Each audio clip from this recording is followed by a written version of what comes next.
ਗੁਰੂ ਸ੍ਰੀ ਗਰੀਬ ਨਿਵਾਸ ਸਾਹਿਬ ਸ੍ਰੀ ਗੁਰੂ ਗ੍ਰੰਥ ਸਾਹਿਬ ਮਹਾਰਾਜ ਦੀ ਪਾਵਨ ਪਵਿੱਤਰ ਮੁਕੱਦਸ ਗੋਦ ਦੇ ਵਿੱਚ ਜੁੜ ਬੈਠੇ ਮੁਅੱਜ਼ਿਜ਼ ਹਾਜ਼ਰੀ, ਆਓ ਸਭ ਤੋਂ ਪਹਿਲਾਂ ਗੁਰਦੇਵ ਪਾਤਸ਼ਾਹ ਦੀ ਬਖਸ਼ਿਸ਼ ਪਵਿੱਤਰ ਫਤਿਹ ਬੁਲੰਦ ਕਰੀਏ। ਸਤਿਕਾਰ ਸਹਿਤ ਆਖਣਾ ਜੀ ਵਾਹਿਗੁਰੂ ਜੀ ਕਾ ਖਾਲਸਾ ਵਾਹਿਗੁਰੂ ਜੀ ਕੀ ਫਤਿਹ।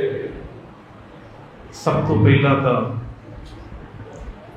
ਭਾਈ ਅਮਰਦੀਪ ਸਿੰਘ ਹੁਣਾਂ ਨੇ ਵੀ, ਵੀਰ ਜੀ ਬਖਸ਼ੀਸ਼ ਸਿੰਘ ਹੁਣਾਂ ਨੇ ਵੀ, ਦੋਹਾਂ ਨੇ ਆਪਣੇ ਵਿਖਿਆਨਾਂ ਦੀ ਸ਼ੁਰੂਆਤ ਦੇ ਵਿੱਚ ਇਸ ਗੱਲ ਦਾ ਜ਼ਿਕਰ ਜ਼ਰੂਰ ਕੀਤਾ ਹੈ ਕਿ ਸ਼ੁਭਦੀਪ ਸਿੰਘ ਸਿੱਧੂ ਜਾਂ ਫਿਰ ਸਿੱਧੂ ਮੂਸੇਵਾਲੇ ਦੇ ਗਾਣੇ ਦੇ ਉੱਪਰ ਜਾਂ ਉਸ ਨੇ ਆਪਣੇ ਗਾਣੇ ਦੇ ਵਿੱਚ ਪੰਜਾਬ ਦੇ ਜਿਹੜੇ ਮੁੱਦਿਆਂ ਨੂੰ ਛੂਹਣ ਦਾ ਯਤਨ ਕੀਤਾ ਹੈ ਉਹਦੇ ਉੱਪਰ ਸੈਮੀਨਾਰ ਦੀ ਲੋੜ ਹੈ।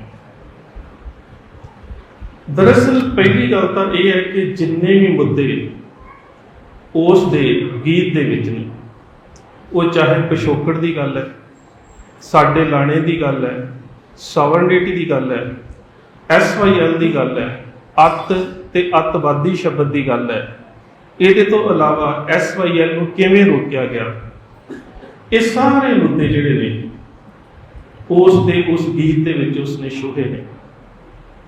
ਤੇ ਇਹ ਨਹੀਂ ਹੈ ਕਿ ਬੇਵਕਤ ਉਸ ਦਾ ਵਿਛੋੜਾ ਹੋ ਗਿਆ ਤੇ ਤਾਂ ਇਸ ਮੁੱਦੇ ਨੂੰ ਲਿਆ ਜਾ ਰਿਹਾ।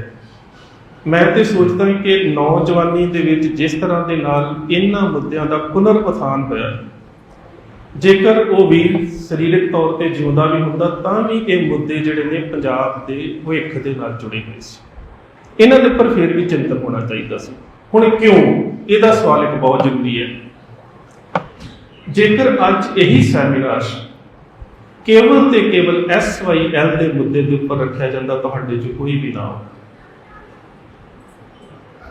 ਉਹਦਾ ਕਾਰਨ ਹੈ ਕਿ ਤੁਸੀਂ ਇਹਨਾਂ ਅਦਾਕਾਰ ਤੇ ਕਲਾਕਾਰ ਤੇ ਗਾਇਕ ਨੌਜਵਾਨਾਂ ਨੂੰ ਬਹੁਤ ਸੁਣਿਆ, ਔਰ ਬਾਰ-ਬਾਰ ਜਿਹੜੀ ਕਿਸੇ ਗੱਲ ਦੀ ਰੈਪੀਟੇਸ਼ਨ ਹੁੰਦੀ ਹੈ, ਉਹ ਉਸ ਦਾ ਜਦੋਂ ਮਨੁੱਖ ਬਾਰ-ਬਾਰ ਚਿੰਤਨ ਕਰਦਾ ਹੈ ਤੇ ਉਹਦੇ ਪਿਛੋਕੜ ਨੂੰ ਜਾਣਨ ਦਾ ਯਤਨ ਬਹੁਤ ਜ਼ਰੂਰ ਕਰਦਾ ਹੈ। ਹੁਣ ਜਦੋਂ ਅਸੀਂ ਪਿਛੋਕੜ ਦੀ ਗੱਲ ਕਰਦੇ ਹਾਂ, ਉਹ ਆਰੰਭ ਹੀ ਇੱਥੋਂ ਕਰਦਾ ਕਿ ਸਾਡਾ ਪਿਛੋਕੜ, ਤੇ ਸਾਡੇ ਪਿਛੋਕੜ ਦੇ ਵਿੱਚ ਸਾਡਾ ਮਾਣਿਆ ਹੋਇਆ ਸਟੇਟਹੁੱਡ ਪਿਆ, ਸਾਡੀ ਰਾਜ ਸੱਤਾ ਪਈ ਹੈ। ਤੇ ਇਹ ਗੱਲ ਕੇਵਲ ਸ਼ੁਭਦੀਪ ਸਿੰਘ ਨੇ ਨਹੀਂ ਕੀਤੀ। ਤੁਸੀਂ ਪਿਛੋਕੜ ਵੱਲ ਸੋਚਣ ਲਈ ਮਜਬੂਰ ਹੋਏ ਹੋ ਕਿਉਂਕਿ ਤੁਸੀਂ ਗਾਣੇ 'ਚ ਸੁਣਿਆ। ਪਰ ਜੇ ਇਹੀ ਗੱਲ ਮੈਂ ਤੁਹਾਨੂੰ ਕਹਿੰਦਾ ਕਿ ਅਸੀਂ ਰਤਨ ਸਿੰਘ ਭੰਗੂ ਦੀ ਕਿਸੇ ਪੰਥਕ ਪ੍ਰਕਾਸ਼ 'ਚ ਲਿਖੀ ਹੋਈ ਲਾਈਨ ਕਿ ਤੁਹਾਡਾ ਪਿਛੋਕੜ ਕੀ ਹੈ, ਮੈਂ ਉਹਦੇ ਉੱਪਰ ਸੈਮੀਨਾਰ ਕਰਨਾ ਚਾਹੁੰਦਾ, ਤੁਸੀਂ ਕਦੀ ਨਾ। ਇਹ ਸੈਮੀਨਾਰ ਪਰਸਨਲ ਵਿਅਕਤੀਗਤ ਤੌਰ ਤੇ ਸਿੱਧੂ ਮੂਸੇਵਾਲਾ ਕੀ ਸੀ ਉਹਦੇ ਉੱਪਰ ਤਾਂ ਹੈ ਹੀ ਨਹੀਂ। ਅਸੀਂ ਬਕਾਇਦਾ ਪੋਸਟਰ ਦੇ ਵਿੱਚ ਲਿਖਿਆ ਸੀ ਕਿ ਉਹਦੇ ਗਾਏ ਗੀਤ ਦਾ ਜੋ ਪੰਜਾਬ ਦੀ ਨੌਜਵਾਨੀ ਦੇ ਉੱਪਰ ਪ੍ਰਭਾਵ ਪਿਆ ਹੈ, ਇਹ ਗੱਲ ਸੀ। ਹੁਣ ਜਿਹੜੀ ਪਿਛੋਕੜ ਦੀ ਗੱਲ ਹੈ, ਇਹ ਸਭ ਤੋਂ ਪਹਿਲਾਂ ਤਾਂ ਰਤਨ ਸਿੰਘ ਭੰਗੂ ਨੂੰ ਅੰਗਰੇਜ਼ ਕੈਪਟਨ ਮਰੇ ਪੁੱਛਦਾ, ਕਹਿੰਦਾ ਤੁਸੀਂ ਪੰਜਾਬ ਦੇ ਉੱਪਰ ਰਾਜ ਦੀ ਦਾਅਵੇਦਾਰੀ ਦੀ ਗੱਲ ਕਰਦੇ ਹੋ, ਤੁਹਾਡੇ ਕੋਲ ਆਧਾਰ ਕੀ ਹੈ? ਕੀ ਤੁਹਾਡੇ ਕੋਲ ਪੀੜ੍ਹੀ ਦਰ ਪੀੜ੍ਹੀ ਚੱਲਦਾ ਰਾਜ ਹੈ? ਰਣਜੀਤ ਸਿੰਘ ਦਾ ਪਿਓ ਰਾਜਾ ਸੀ, ਉਹਦਾ ਦਾਦਾ ਰਾਜਾ ਸੀ? ਕਹਿੰਦਾ ਨਹੀਂ। ਕਹਿੰਦਾ ਫਿਰ ਤੁਸੀਂ ਕਿਸ ਤਰ੍ਹਾਂ ਦੇ ਨਾਲ ਪੰਜਾਬ ਦੀ ਰਾਜ ਸੱਤਾ ਦੇ ਉੱਪਰ ਅਧਿਕਾਰ ਦੀ ਗੱਲ ਕਰਦੇ ਹੋ? ਉਹ ਕਹਿੰਦਾ ਕਿ ਰਣਜੀਤ ਸਿੰਘ ਨੂੰ ਤੂੰ ਛੱਡ ਦੇ, ਅਸੀਂ ਤਾਂ ਰਾਜ ਦੀ ਗੱਲ ਗੁਰੂ ਨਾਨਕ ਸਾਹਿਬ ਤੋਂ ਸ਼ੁਰੂ ਕਰਦੇ। ਕਹਿੰਦਾ ਉਹ ਕਿਵੇਂ? ਕਹਿੰਦਾ ਗੁਰੂ ਨਾਨਕ ਰਾਜਾ ਸੀ। ਕਹਿੰਦਾ ਦੇਸ਼ ਬੂਤ, ਕਹਿੰਦਾ ਪੜ੍ਹ ਬਾਣੀ, ਭੱਟ ਸਾਹਿਬਾਨ ਕਹਿੰਦੇ ਨੇ ਕਬ ਕੱਲ ਸੁਜਸ ਗਾਵੋ ਗੁਰੂ ਨਾਨਕ ਰਾਜ ਜੋਗ ਜਿਨ ਮਾਨੇ। ਗੁਰੂ ਨਾਨਕ ਦੇ ਕੋਲ ਰਾਜ ਵੀ ਸੀ, ਗੁਰੂ ਨਾਨਕ ਦੇ ਕੋਲ ਜੋਗ ਵੀ ਸੀ, ਭਗਤੀ ਤੇ ਸ਼ਕਤੀ। ਕਹਿੰਦਾ ਵੇਖੀ ਕਿੱਥੇ? ਕਹਿੰਦਾ ਇਤਿਹਾਸ ਨੂੰ ਪੜ੍ਹ, ਕਈ ਸ਼ਾਹ ਤਿੰਨ ਕੀਨੇ ਪੀਰ, ਕਈ ਫਕੀਰ ਤਿੰਨ ਕੀਨੇ ਮੀਰ। ਕਹਿੰਦਾ ਗੁਰੂ ਨਾਨਕ ਦੇ ਕੋਲ ਤਾਂ ਇੰਨੀ ਸਮਰੱਥਾ ਹੈ ਕਿ ਇੱਕ ਪਲ ਦੇ ਵਿੱਚ ਕਿਸੇ ਮੰਗਤੇ ਨੂੰ ਰਾਜਾ ਬਣਾ ਸਕਦਾ ਤੇ ਰਾਜੇ ਨੂੰ ਭਿਖਾਰੀ ਬਣਾ ਸਕਦਾ, ਉਹ ਵੀਰ ਨੂੰ ਪੀਰ ਕਰ ਸਕਦਾ ਹੈ, ਉਹ ਪੀਰ ਨੂੰ ਮੀਰ ਕਰ ਸਕਦਾ ਹੈ। ਸਾਡੀ ਰਾਜ ਸੱਤਾ ਦੇ ਉੱਪਰ ਦਾਅਵੇਦਾਰੀ ਤਾਂ ਗੁਰੂ ਨਾਨਕ ਸਾਹਿਬ ਦੇ ਨਾਲ ਹੀ ਸ਼ੁਰੂ ਹੋ ਜਾਂਦੀ। ਸੋ ਪਿਛੋਕੜ ਦੀ ਗੱਲ ਉਦੋਂ ਵੀ ਚੱਲੀ, ਪਿਛੋਕੜ ਦੀ ਗੱਲ ਹੁਣ ਵੀ ਚੱਲੀ ਹੈ। ਪਰ ਹੁਣ ਅਸੀਂ ਗਾਣੇ ਦੀਆਂ ਸਤਰਾਂ ਨਹੀਂ ਬੋਲ ਰਹੇ, ਹੁਣ ਉਸ ਗੀਤ 'ਚ ਵਰਤੇ ਹੋਏ ਇੱਕ ਸ਼ਬਦ ਨੂੰ ਲੈ ਰਹੇ ਹਾਂ ਔਰ ਹੁਣ ਇਸ ਗੀਤ ਨੂੰ ਸਾਹਮਣੇ ਰੱਖ ਕੇ ਤੁਹਾਡਾ ਨਜ਼ਰੀਆ ਕੀ ਹੈ? ਉਹ ਹੋ ਸਕਦਾ ਹੈ ਸੰਗਤ 'ਚ ਬੈਠਿਆਂ ਦਾ ਸਾਡੇ ਤੋਂ ਵੀ ਵੱਡਾ ਹੋ ਸਕਦਾ ਹੈ। ਤੁਹਾਡੀ ਮਾਨਸਿਕਤਾ ਦੇ ਵਿੱਚ ਇਹ ਤੋਂ ਵੱਡੀ ਵਿਆਖਿਆ ਹੋ ਸਕਦੀ ਹੈ। ਜਿਸ ਤਰ੍ਹਾਂ ਖਲੀਲ ਜਿਬਰਾਨ ਨੇ ਬਹੁਤ ਪਿਆਰੀ ਉਦਾਹਰਨ ਦਿੰਦਾ, ਕਹਿੰਦਾ ਕਿ ਵਿਅਕਤੀ ਤੁਰਿਆ ਜਾ ਰਿਹਾ ਸੀ, ਅੱਖਾਂ ਨੇ ਕਿਹਾ ਰੁਕ, ਸਾਹਮਣੇ ਪਹਾੜ ਹੈ। ਕਹਿੰਦਾ ਉਸੇ ਵੇਲੇ ਕੰਨਾਂ ਨੇ ਕਿਹਾ ਨਹੀਂ, ਅਸੀਂ ਤਾਂ ਪਹਾੜ ਦੀ ਆਵਾਜ਼ ਹੀ ਨਹੀਂ ਸੁਣੀ। ਜਦੋਂ ਕੰਨ ਬੋਲੇ ਤੇ ਨਾਲ ਹੀ ਜ਼ੁਬਾਨ ਨੇ ਕਿਹਾ ਸੱਚਮੁੱਚ ਅੱਖਾਂ ਝੂਠ ਬੋਲ ਰਹੀਆਂ ਨੇ, ਮੈਨੂੰ ਤੇ ਜੇ ਪਹਾੜ ਦਾ ਸਵਾਦ ਹੀ ਨਹੀਂ ਆਇਆ। ਉਹ ਚੁੱਪ ਹੋਈ ਤਾਂ ਨੱਕ ਬੋਲਿਆ, ਕਹਿੰਦਾ ਬਿਲਕੁਲ ਠੀਕ, ਪਹਾੜ ਨਹੀਂ ਹੈ, ਕਿਉਂਕਿ ਮੈਨੂੰ ਕੋਈ ਸੁਗੰਧ ਨਹੀਂ ਆਈ। ਕਿਉਂਕਿ ਕਿਸ ਨੇ ਕਿਸੇ ਵਿਅਕਤੀਤਵ ਨੂੰ ਜਾਂ ਕਿਸੇ ਦੀ ਪੇਸ਼ਕਾਰੀ ਨੂੰ ਕਿਸ ਨਜ਼ਰੀਏ ਤੋਂ ਵੇਖਣਾ ਹੈ ਤੇ ਉਹਨੂੰ ਕਿਵੇਂ ਪ੍ਰਭਾਸ਼ਿਤ ਕਰਨਾ ਹੈ। ਇਹ ਹੋ ਸਕਦਾ ਹੈ ਕਿ ਜੇਕਰ ਜਿਹੜੇ ਮੁੱਦਿਆਂ ਨੂੰ ਸ਼ੁਭਦੀਪ ਸਿੰਘ ਸਿੱਧੂ ਨੇ ਆਪਣੇ ਗੀਤ ਦੇ ਵਿੱਚ ਛੋਇਆ, ਹੁਣ ਮੈਨੂੰ ਇੱਕ ਗੱਲ ਦਾ ਉਦਾਹਰਨ ਦਿਓ। ਸਭ ਤੋਂ ਪਹਿਲਾਂ ਪੰਜਾਬ ਦੀ ਧਰਤੀ ਦੇ ਉੱਪਰ ਪਾਤਸ਼ਾਹੀ ਦਾਅਵੇ ਦੀ ਗੱਲ ਕੋਈ ਸਿੱਖ ਨਹੀਂ ਕਰਦਾ, ਪਰ ਸਿੱਖਾਂ ਦੇ ਦਾਅਵੇ ਦੀ ਗੱਲ ਨਾਦਰ ਸ਼ਾਹ ਕਰਦਾ। ਜਦੋਂ ਦਿੱਲੀ ਤੋਂ ਆਉਂਦੇ ਨਾਦਰ ਸ਼ਾਹ ਨੂੰ ਲੁੱਟ ਲਿਆ ਜਾਂਦਾ ਹੈ ਤੇ ਨਾਦਰ ਸ਼ਾਹ ਵਾਪਸੀ ਦੇ ਉੱਪਰ ਲਾਹੌਰ ਤੇ ਫੌਜਦਾਰ ਜ਼ਕਰੀਆ ਖਾਨ ਨੂੰ ਮਿਲਦਾ ਹੈ। ਕਹਿੰਦਾ ਕੌਣ ਲੋਕ ਨੇ ਜਿਨ੍ਹਾਂ ਨੇ ਮੈਨੂੰ ਲੁੱਟਿਆ? ਅਜੇ ਤੱਕ ਉਹ ਸਿੱਖਾਂ ਦੇ ਰੂਬਰੂ ਨਹੀਂ ਸੀ ਹੋਇਆ। ਉਹਨੂੰ ਇੰਝ ਲੱਗਦਾ ਸੀ ਕਿ ਕੋਈ ਲੁਟੇਰੇ ਨੇ ਜੰਗਲ 'ਚ ਪੈ ਕੇ ਲੁੱਟ ਕੇ ਲੈ ਗਏ। ਕੌਣ ਨੇ, ਕੌਮੀਅਤ ਕੀ ਹੈ, ਕਿੱਥੋਂ ਦੇ ਰਹਿਣ ਵਾਲੇ, ਕਿਹੜਾ ਅਕੀਦਾ, ਕਿਹੜਾ ਧਰਮ, ਕਿਹੜਾ ਮਜ਼ਹਬ, ਕੁਛ ਨਹੀਂ ਸੀ ਪਤਾ। ਤੇ ਜ਼ਕਰੀਆ ਖਾਨ ਉਸ ਨੂੰ ਕਹਿੰਦਾ ਸਿੱਖ ਨੇ। ਕਹਿੰਦਾ ਇਹਨਾਂ ਦਾ ਆਗੂ ਕੌਣ ਹੈ? ਕਹਿੰਦਾ ਮੁਰਸ਼ਿਦ ਇਨਕਾ ਵਲੀ ਪਇਓ ਹੈ, ਇनको ਆਪੇ ਹਯਾਤ ਦਿਓ। ਕਹਿੰਦਾ ਇਹਨਾਂ ਦਾ ਗੁਰੂ ਕੋਈ ਐਸਾ ਵਲੀ ਪੀਰ ਹੋਇਆ ਹੈ ਜਿਨਨੇ ਇਹਨਾਂ ਨੂੰ ਜ਼ਿੰਦਗੀ ਦਾ ਅੰਮ੍ਰਿਤ ਦੇ ਦਿੱਤਾ ਹੈ। ਅਸੀਂ ਮਾਰਦੇ ਮਾਰਦੇ ਵੀ ਮਰ ਚੱਲੇ ਤੇ ਇਹ ਮਰਦੇ ਮਰਦੇ ਵੀ ਨਹੀਂ ਮਰਦੇ। ਕਹਿੰਦਾ ਫਿਰ ਕਹਿੰਦਾ ਕਿ ਖਾਂਦੇ ਕੀ ਨੇ? ਕਹਿੰਦਾ ਰੁੱਖਾਂ ਦੇ ਪੱਤੇ ਵੀ ਖਾ ਲੈਂਦੇ ਨੇ। ਕਹਿੰਦਾ ਸੌਂਦੇ ਕਿੱਥੇ ਨੇ? ਕਹਿੰਦਾ ਘੋੜਿਆਂ ਦੀਆਂ ਕਾਠੀਆਂ ਤੇ ਵੀ ਸੌਂ ਲੈਂਦੇ ਨੇ। ਫਿਰ ਅਗਲੀ ਗੱਲ ਕਰਦਾ, ਕਹਿੰਦਾ ਆਗੂ ਕੌਣ ਹੈ? ਉਹ ਫਿਰ ਬੜੀ ਪਿਆਰੀ ਗੱਲ ਕਰਦਾ ਹੈ। ਕਹਿੰਦਾ ਕਿ ਜਿਹੜਾ ਇਹਨਾਂ ਦਾ ਆਗੂ ਹੈ ਨਾ, ਉਹ ਹਰ ਸਿੱਖ ਹੀ ਆਗੂ ਦੀ ਭੂਮਿਕਾ ਨਿਭਾਉਂਦਾ ਹੈ। ਹਰ ਸਿੱਖ ਆਗੂ ਦੀ ਭੂਮਿਕਾ ਨਿਭਾਉਂਦਾ ਹੈ। ਤੇ ਜਦੋਂ ਉਹ ਇਹ ਗੱਲ ਸੁਣਦਾ ਹੈ ਨਾ, ਤੇ ਫਿਰ ਨਾਦਰ ਸ਼ਾਹ ਦੇ ਮੂੰਹੋਂ ਇੱਕ ਗੱਲ ਨਿਕਲਦੀ ਹੈ, ਅਜ਼ੀਮ ਕੌਮ ਬੂ ਬਾਦਸ਼ਾਹੀਏ ਆਮਦ। ਫਿਰ ਇਸ ਕੌਮ ਦੇ ਵਿੱਚੋਂ ਪਾਤਸ਼ਾਹੀ ਦਾਅਵੇ ਦੀ ਬੋ ਆਉਂਦੀ ਹੈ, ਇਹ ਰਾਜ ਜ਼ਰੂਰ ਲੈਣਗੇ। ਪਰ ਪਾਤਸ਼ਾਹੀ ਦਾਅਵੇ ਨੂੰ ਤੁਸੀਂ ਕਦੋਂ ਸੋਚਣਾ ਸ਼ੁਰੂ ਕਰਤਾ?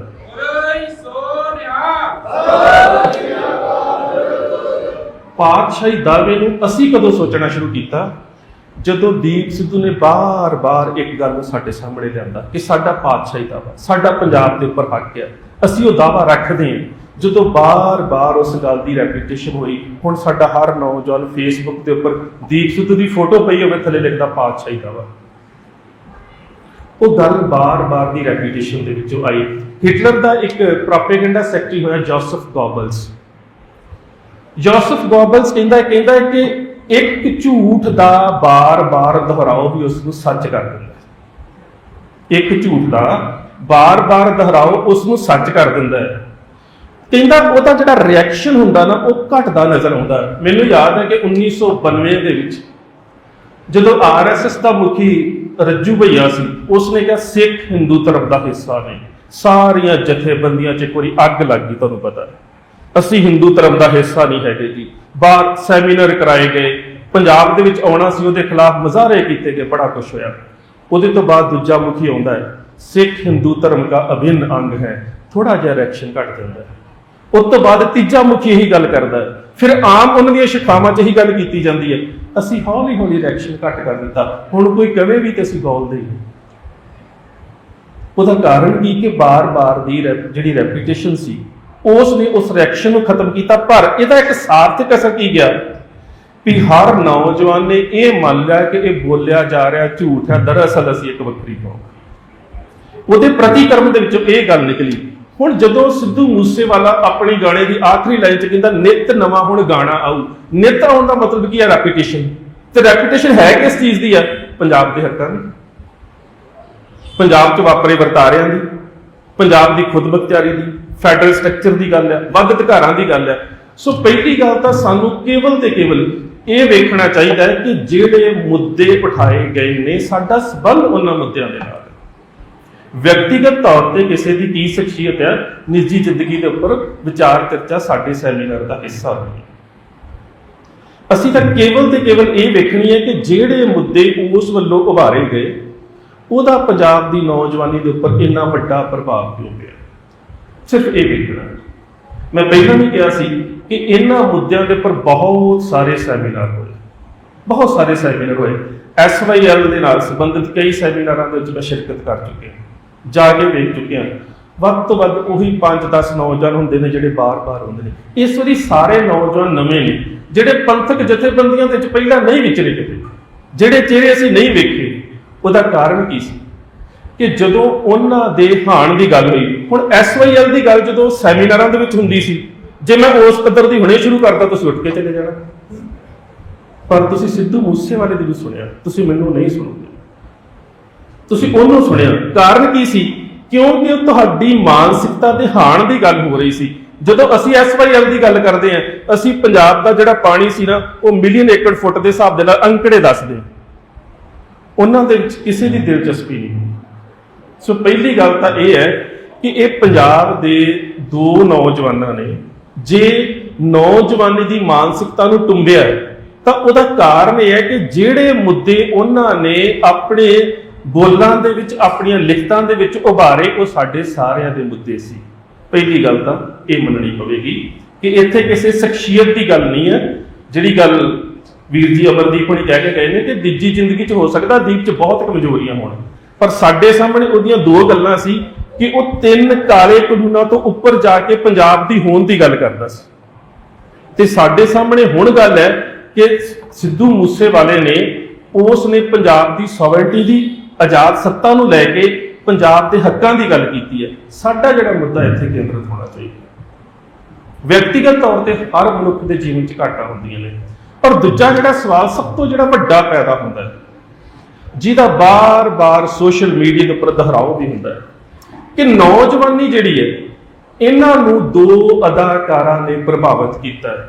ਸਿੱਖ ਵਿਦਵਾਨ ਤੇ ਸਿੱਖ ਲੀਡਰਸ਼ਿਪ ਪ੍ਰਭਾਵਿਤ ਕਿਉਂ ਨਹੀਂ ਕਰ ਸਕਦੀ? ਇਹ ਸਭ ਤੋਂ ਵੱਡਾ ਸਵਾਲ ਹੈ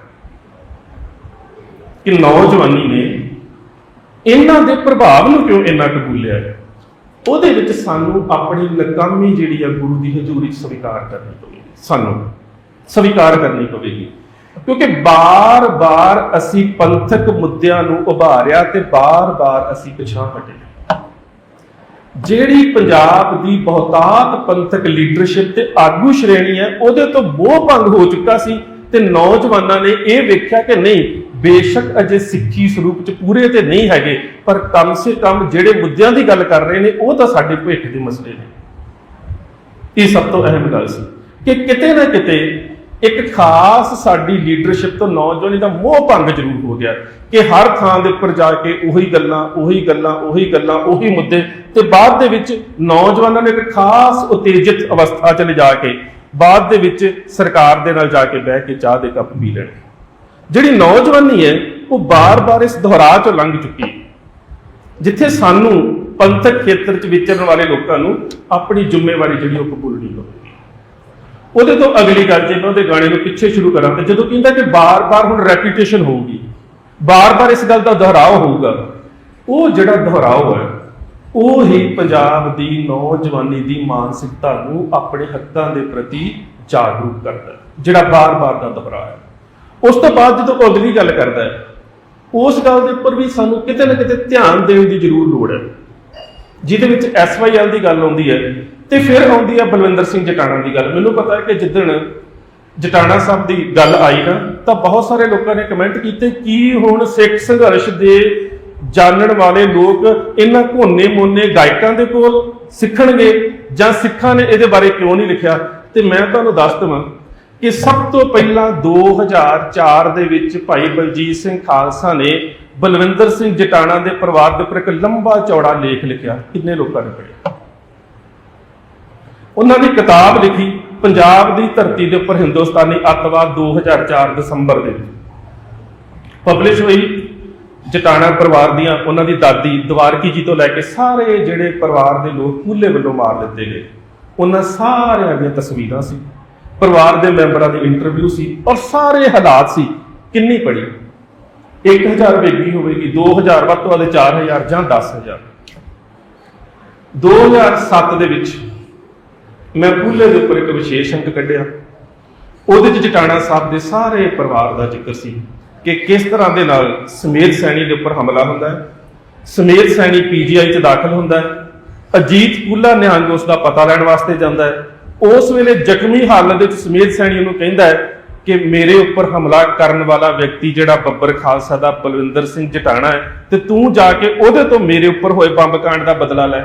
ਪੂਲਾ ਉਸ ਰਾਤ ਪਹਿਲਾਂ 2 ਜਟਾਣੇ ਪਿੰਡ ਨੇ, ਪਹਿਲਾਂ ਕਿਸੇ ਹੋਰ ਜਟਾਣੇ ਪਿੰਡ ਚਲਾ ਜਾਂਦਾ ਹੈ, ਉੱਥੋਂ ਫਿਰ ਆਪਣੀ ਸਾਰੀ ਨਾਲ ਬਕਾਇਦਾ ਪੁਲਿਸ ਦੀ ਗਾਰਡ ਔਰ ਜਿਹੜੇ ਅਸੀਂ ਉਸ ਸਮੇਂ ਸਾਰੇ ਡਾਟੇ ਇਕੱਠੇ ਕੀਤੇ ਸੀ, ਮੇਰੇ ਕੋਲ ਅਜੇ ਤੱਕ ਵੀ ਉਹ ਸਾਰਾ ਕੋਰਟ ਦਾ ਰਿਕਾਰਡ ਪਿਆ ਵੀ ਕਿੰਨੇ ਹਥਿਆਰ ਜਨਰਲ ਪਰਪਸ ਮਸ਼ੀਨ ਗਨ ਤੋਂ ਲੈ ਕੇ AK-47 ਤੱਕ ਕਿੰਨੇ ਹਥਿਆਰ ਜਿਹੜੇ ਪੂਲੇ ਨੂੰ ਸਰਕਾਰ ਦੇ ਵੱਲੋਂ ਦਿੱਤੇ ਗਏ ਸੀ ਇਵੇਂ ਦੇ ਕਤਲੇਆਮ ਦੇ ਵਾਸਤੇ, ਜਿਨ੍ਹਾਂ ਵਿੱਚ ਜੋਗਾ ਸਿੰਘ ਖਾਨਪੁਰ ਦੇ ਪਰਿਵਾਰ ਦਾ ਕਤਲੇਆਮ ਵੀ ਸੀ।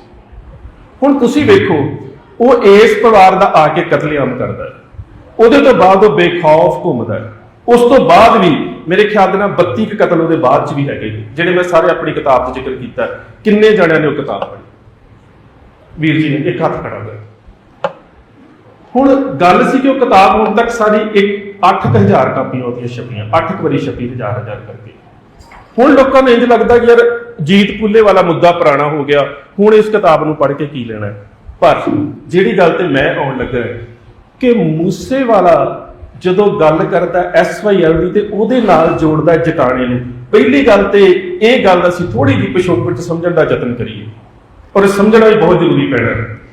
ਸਾਡੇ ਪੰਜਾਬ ਦੇ ਪਾਣੀਆਂ ਦੇ ਉੱਪਰ ਪਹਿਲਾ ਡਾਕਾ ਤਾਂ 1927 ਦੇ ਵਿੱਚ ਹੀ ਵੱਜ ਗਿਆ ਸੀ, ਜਦੋਂ ਬੀਕਾਨੇਰ ਨੂੰ ਪਾਣੀ ਦੇਣਾ ਸ਼ੁਰੂ ਕਰ ਦਿੱਤਾ ਸੀ। ਪਰ ਉਹਦੇ ਵਿੱਚ ਇੱਕ ਗੱਲ ਸੀ ਕਿ ਜਿਹੜਾ ਉਹ ਪਾਣੀ ਦਿੱਤਾ ਸੀ ਉਹਦੇ ਵਿੱਚ 4 ਆਨਾ ਪ੍ਰਤੀ ਏਕੜ ਪੰਜਾਬ ਨੂੰ ਰੈਵਨਿਊ ਦਿੱਤਾ ਜਾਂਦਾ ਸੀ, ਕਿਉਂਕਿ ਅੰਗਰੇਜ਼ਾਂ ਨੇ ਉਹ ਕੰਮ ਕੀਤਾ ਸੀ, ਕਾਨੂੰਨ ਦੇ ਅਧੀਨ ਕੀਤਾ ਸੀ।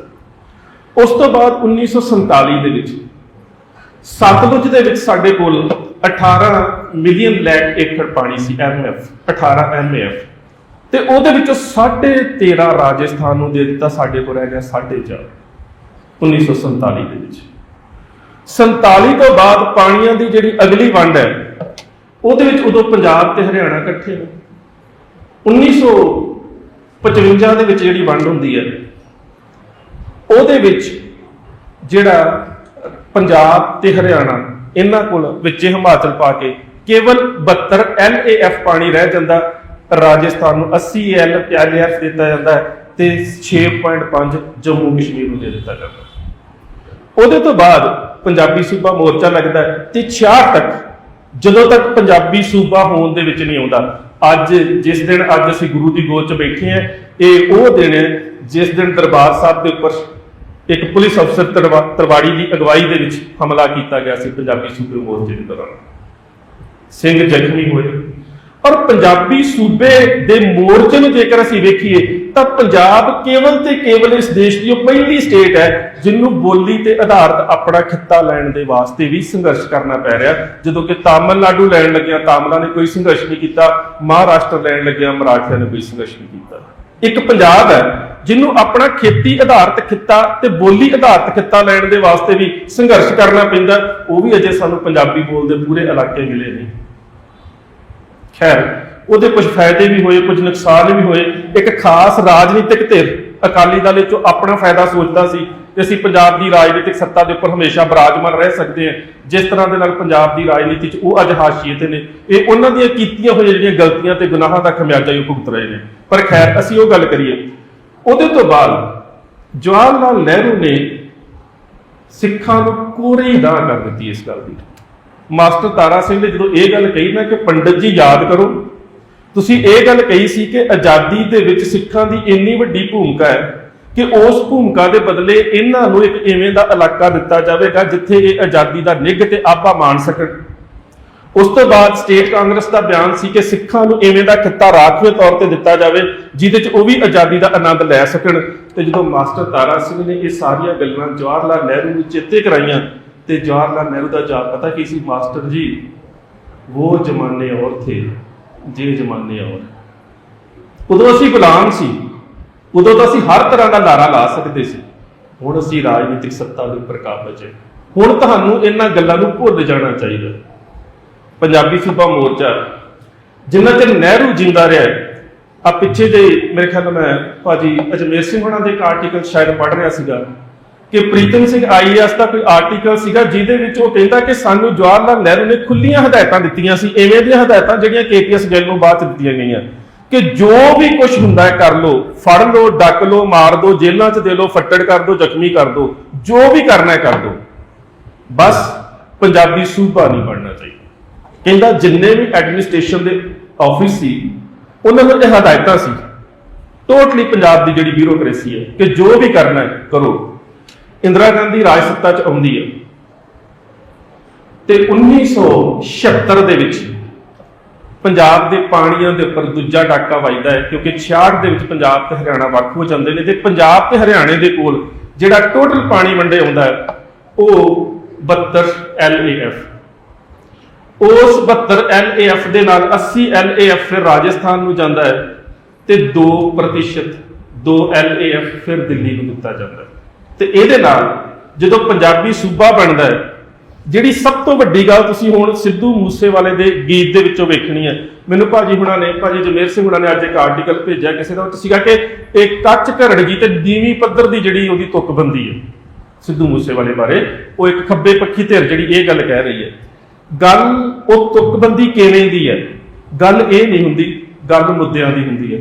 ਤੇ ਮੈਂ ਕਈ ਵਾਰੀ ਕਹਿੰਦਾ ਹੁੰਦਾ ਕਿ ਇੱਕ ਐਸੀ ਆਵਾਜ਼ ਜਿਹਨੂੰ ਸੁਣ ਕੇ ਸਾਰਾ ਇਸਲਾਮ ਜਗਤ ਸੀਸ ਨਵਾ ਦਿੰਦਾ ਹੈ, ਜਦੋਂ ਮਸਜਿਦ ਦੇ ਵਿੱਚੋਂ ਅਜ਼ਾਨ ਦਿੱਤੀ ਜਾਂਦੀ ਉਹ ਤਾਂ ਕਿਸੇ ਰਾਗ 'ਚ ਨਹੀਂ ਹੈ, ਪਰ ਉਹਨਾਂ ਦੇ ਦਿਲ ਨੂੰ ਟੁੰਬਦੀ ਹੈ, ਉਹਨਾਂ ਦੇ ਧਰਮ ਦੇ ਨਾਲ ਜੁੜੀ ਹੋਈ ਚੀਜ਼ ਹੈ। ਉਸ ਵੇਲੇ ਨਮਾਜ਼ ਵਾਸਤੇ ਤਿਆਰ ਹੋ ਜਾਂਦੇ ਨੇ। ਇਹੀ ਗੱਲ ਹੈ ਕਿ ਜਿਹੜੇ ਮੁੱਦੇ ਨੇ, ਜਿਹੜੇ ਇਸ ਗੀਤ 'ਚ ਉਭਾਰੇ ਗਏ ਮੁੱਦੇ ਨੇ, ਉਹਨਾਂ ਦਾ ਕਾਫੀਆ, ਉਹਨਾਂ ਦਾ ਅਰੂਜ਼, ਉਹਨਾਂ ਦਾ ਪਿੰਗਲ ਇਹ ਅਹਿਮੀਅਤ ਨਹੀਂ ਰੱਖਦਾ। ਅਹਿਮੀਅਤ ਇਹ ਰੱਖਦਾ ਹੈ ਕਿ ਕਿਹੜੇ ਬੰਦੇ ਨੇ ਸਟੇਟ ਦੇ ਸਾਹਮਣੇ ਕਿਸ ਤਰ੍ਹਾਂ ਦੇ ਨਾਲ ਗੱਲ ਕਰਨ ਦੀ ਜੁਰਅਤ ਕੀਤੀ, ਹਿੰਮਤ ਕਿਸ ਨੇ ਕੀਤੀ ਹੈ ਪੰਜਾਬ ਦੇ ਮੁੱਦਿਆਂ ਦੇ ਉਭਾਰਨ ਦੀ। ਹੁਣ ਇਹ ਜਿਹੜੇ ਬਹੁਤੇ ਲੋਕ ਨੇ, ਉਹਦਾ ਜਿਹੜੇ ਨੇ ਸ਼ਬਦਾਵਲੀ, ਉਹਦੀ ਪੋਇਟਿਕ ਫਾਰਮ, ਉਹਦੀ ਕਾਵ ਪ੍ਰਤਿਭਾ, ਉਹਦਾ ਕਾਫੀਆ, ਉਹਦਾ ਅਰੂਜ਼, ਉਹਦਾ ਪਿੰਗਲ, ਇਹ ਚੀਜ਼ਾਂ ਫੜ ਕੇ ਬਹਿ ਗਏ ਨੇ ਜੀ। ਗੱਲ ਇਹ ਨਹੀਂ, ਗੱਲ ਤਾਂ ਇਹ ਹੈ ਕਿ ਜਿਹੜੇ ਮੁੱਦੇ ਉਭਾਰੇ ਗਏ ਉਹਨਾਂ ਦਾ ਪੰਜਾਬ ਦੇ ਨਾਲ ਕੀ ਸੰਬੰਧ ਸੀ। ਇੰਦਰਾ ਗਾਂਧੀ ਜਿਹੜੀ ਜਦੋਂ ਪੰਜਾਬੀ ਸੂਬਾ ਬਣਦਾ ਹੈ ਤਾਂ ਸਭ ਤੋਂ ਵੱਡੀ ਜਿਹੜੀ ਹੁਣ ਗੱਲ ਇੱਥੇ ਸੋਚਣ ਵਾਲੀ ਹੈ, ਉਹ ਆਪਣੇ ਗਾਣੇ ਦੀ ਦੂਜੀ ਲਾਈਨ 'ਚ ਪਤਾ ਕੀ ਕਹਿੰਦਾ, ਸਾਨੂੰ ਸਾਡਾ ਚੰਡੀਗੜ੍ਹ, ਹਿਮਾਚਲ ਤੇ ਹਰਿਆਣਾ ਦੇ ਦਿਓ। ਹੁਣ ਉੱਥੇ ਇਹ ਨਹੀਂ ਹੈ ਕਿ ਉਹਦੇ ਗਾਣੇ ਦੇ ਨਾਲ ਇਹ ਸੂਬੇ ਇੱਕ ਹੋ ਜਾਣੇ, ਉਹਦੇ ਵਿੱਚ ਜੋ ਭਾਵ ਹੈ ਉਹਨੂੰ ਸਮਝਣ ਦਾ ਯਤਨ ਕਰੀਏ।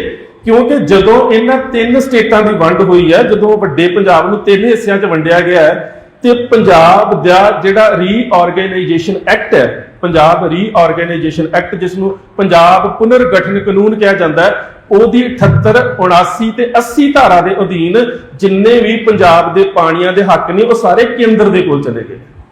ਤੇ ਉੱਥੇ ਸਾਡੀ ਹਾਲਤ ਪਤਾ ਕਿਸ ਤਰ੍ਹਾਂ ਦੀ ਹੈ, ਜਿਵੇਂ 2 ਬਾਂਦਰਾਂ ਦੀ ਲੜਾਈ ਜਾਂ 2 ਬਿੱਲੀਆਂ ਦੀ ਲੜਾਈ 'ਚ ਜਿਵੇਂ ਉਹ ਬਾਂਦਰ ਸਮਝੌਤਾ ਕਰਾਉਂਦਾ ਸੀ ਨਾ ਕਿ ਇੱਕ ਬੁਰਕੀ ਉਧਰੋਂ ਲੈ ਕੇ ਉਹਦਾ ਪਲੜਾ ਭਾਰਾ ਕਰ ਦਿੰਦਾ ਤੇ ਉਹਦਾ ਛੋਟਾ ਕਰ ਦਿੰਦਾ।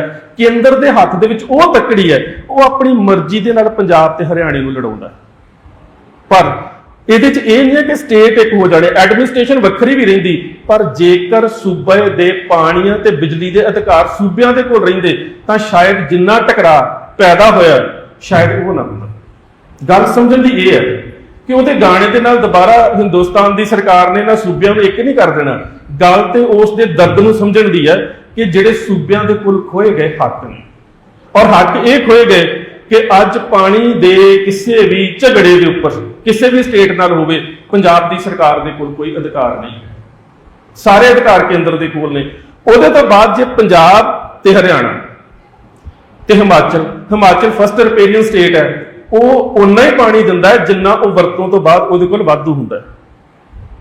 ਉਸ ਤੋਂ ਬਾਅਦ ਸੈਕੰਡ ਰਿਪੇਰੀਅਨ ਸਟੇਟ ਪੰਜਾਬ ਆ ਜਾਂਦਾ ਹੈ। ਤੇ ਸਭ ਤੋਂ ਵੱਡੀ ਗੱਲ ਸੀ ਕਿ ਜਿਹੜਾ ਪੰਜਾਬ ਦੇ ਕੋਲ 72 LAF ਮਾਫ ਕਰਨਾ, ਜਿਹੜਾ 72 LAF ਲੱਖ ਏਕੜ ਫੀਟ, MAF ਮਿਲੀਅਨ ਏਕੜ ਫੀਟ, ਜਿਹੜਾ 72 LAF ਪੰਜਾਬ ਦੇ ਕੋਲ ਪਾਣੀ ਰਹਿ ਗਿਆ ਸੀ, ਉਹਦੇ 'ਚ ਹੀ ਫਿਰ ਵੰਡ ਕਰਕੇ ਇੰਦਰਾ ਗਾਂਧੀ ਨੇ ਜਿਹੜੀ ਸਿੱਖਾਂ ਨੇ ਐਮਰਜੈਂਸੀ ਦੇ ਦੌਰਾਨ ਉਹਦੀਆਂ ਨਾਸਾਂ 'ਚ ਧੂਆਂ ਦਿੱਤਾ ਸੀ, ਉਹਦਾ ਬਦਲਾ ਲੈਣ ਦੇ ਵਾਸਤੇ ਉਸ ਨੇ ਉਹਦੇ ਵਿੱਚੋਂ 72 ਦੇ ਵਿੱਚੋਂ 35 ਹਰਿਆਣੇ ਨੂੰ, 35 ਪੰਜਾਬ ਨੂੰ ਤੇ 2 ਫਿਰ ਦਿੱਲੀ ਨੂੰ ਦੇ ਦਿੱਤਾ।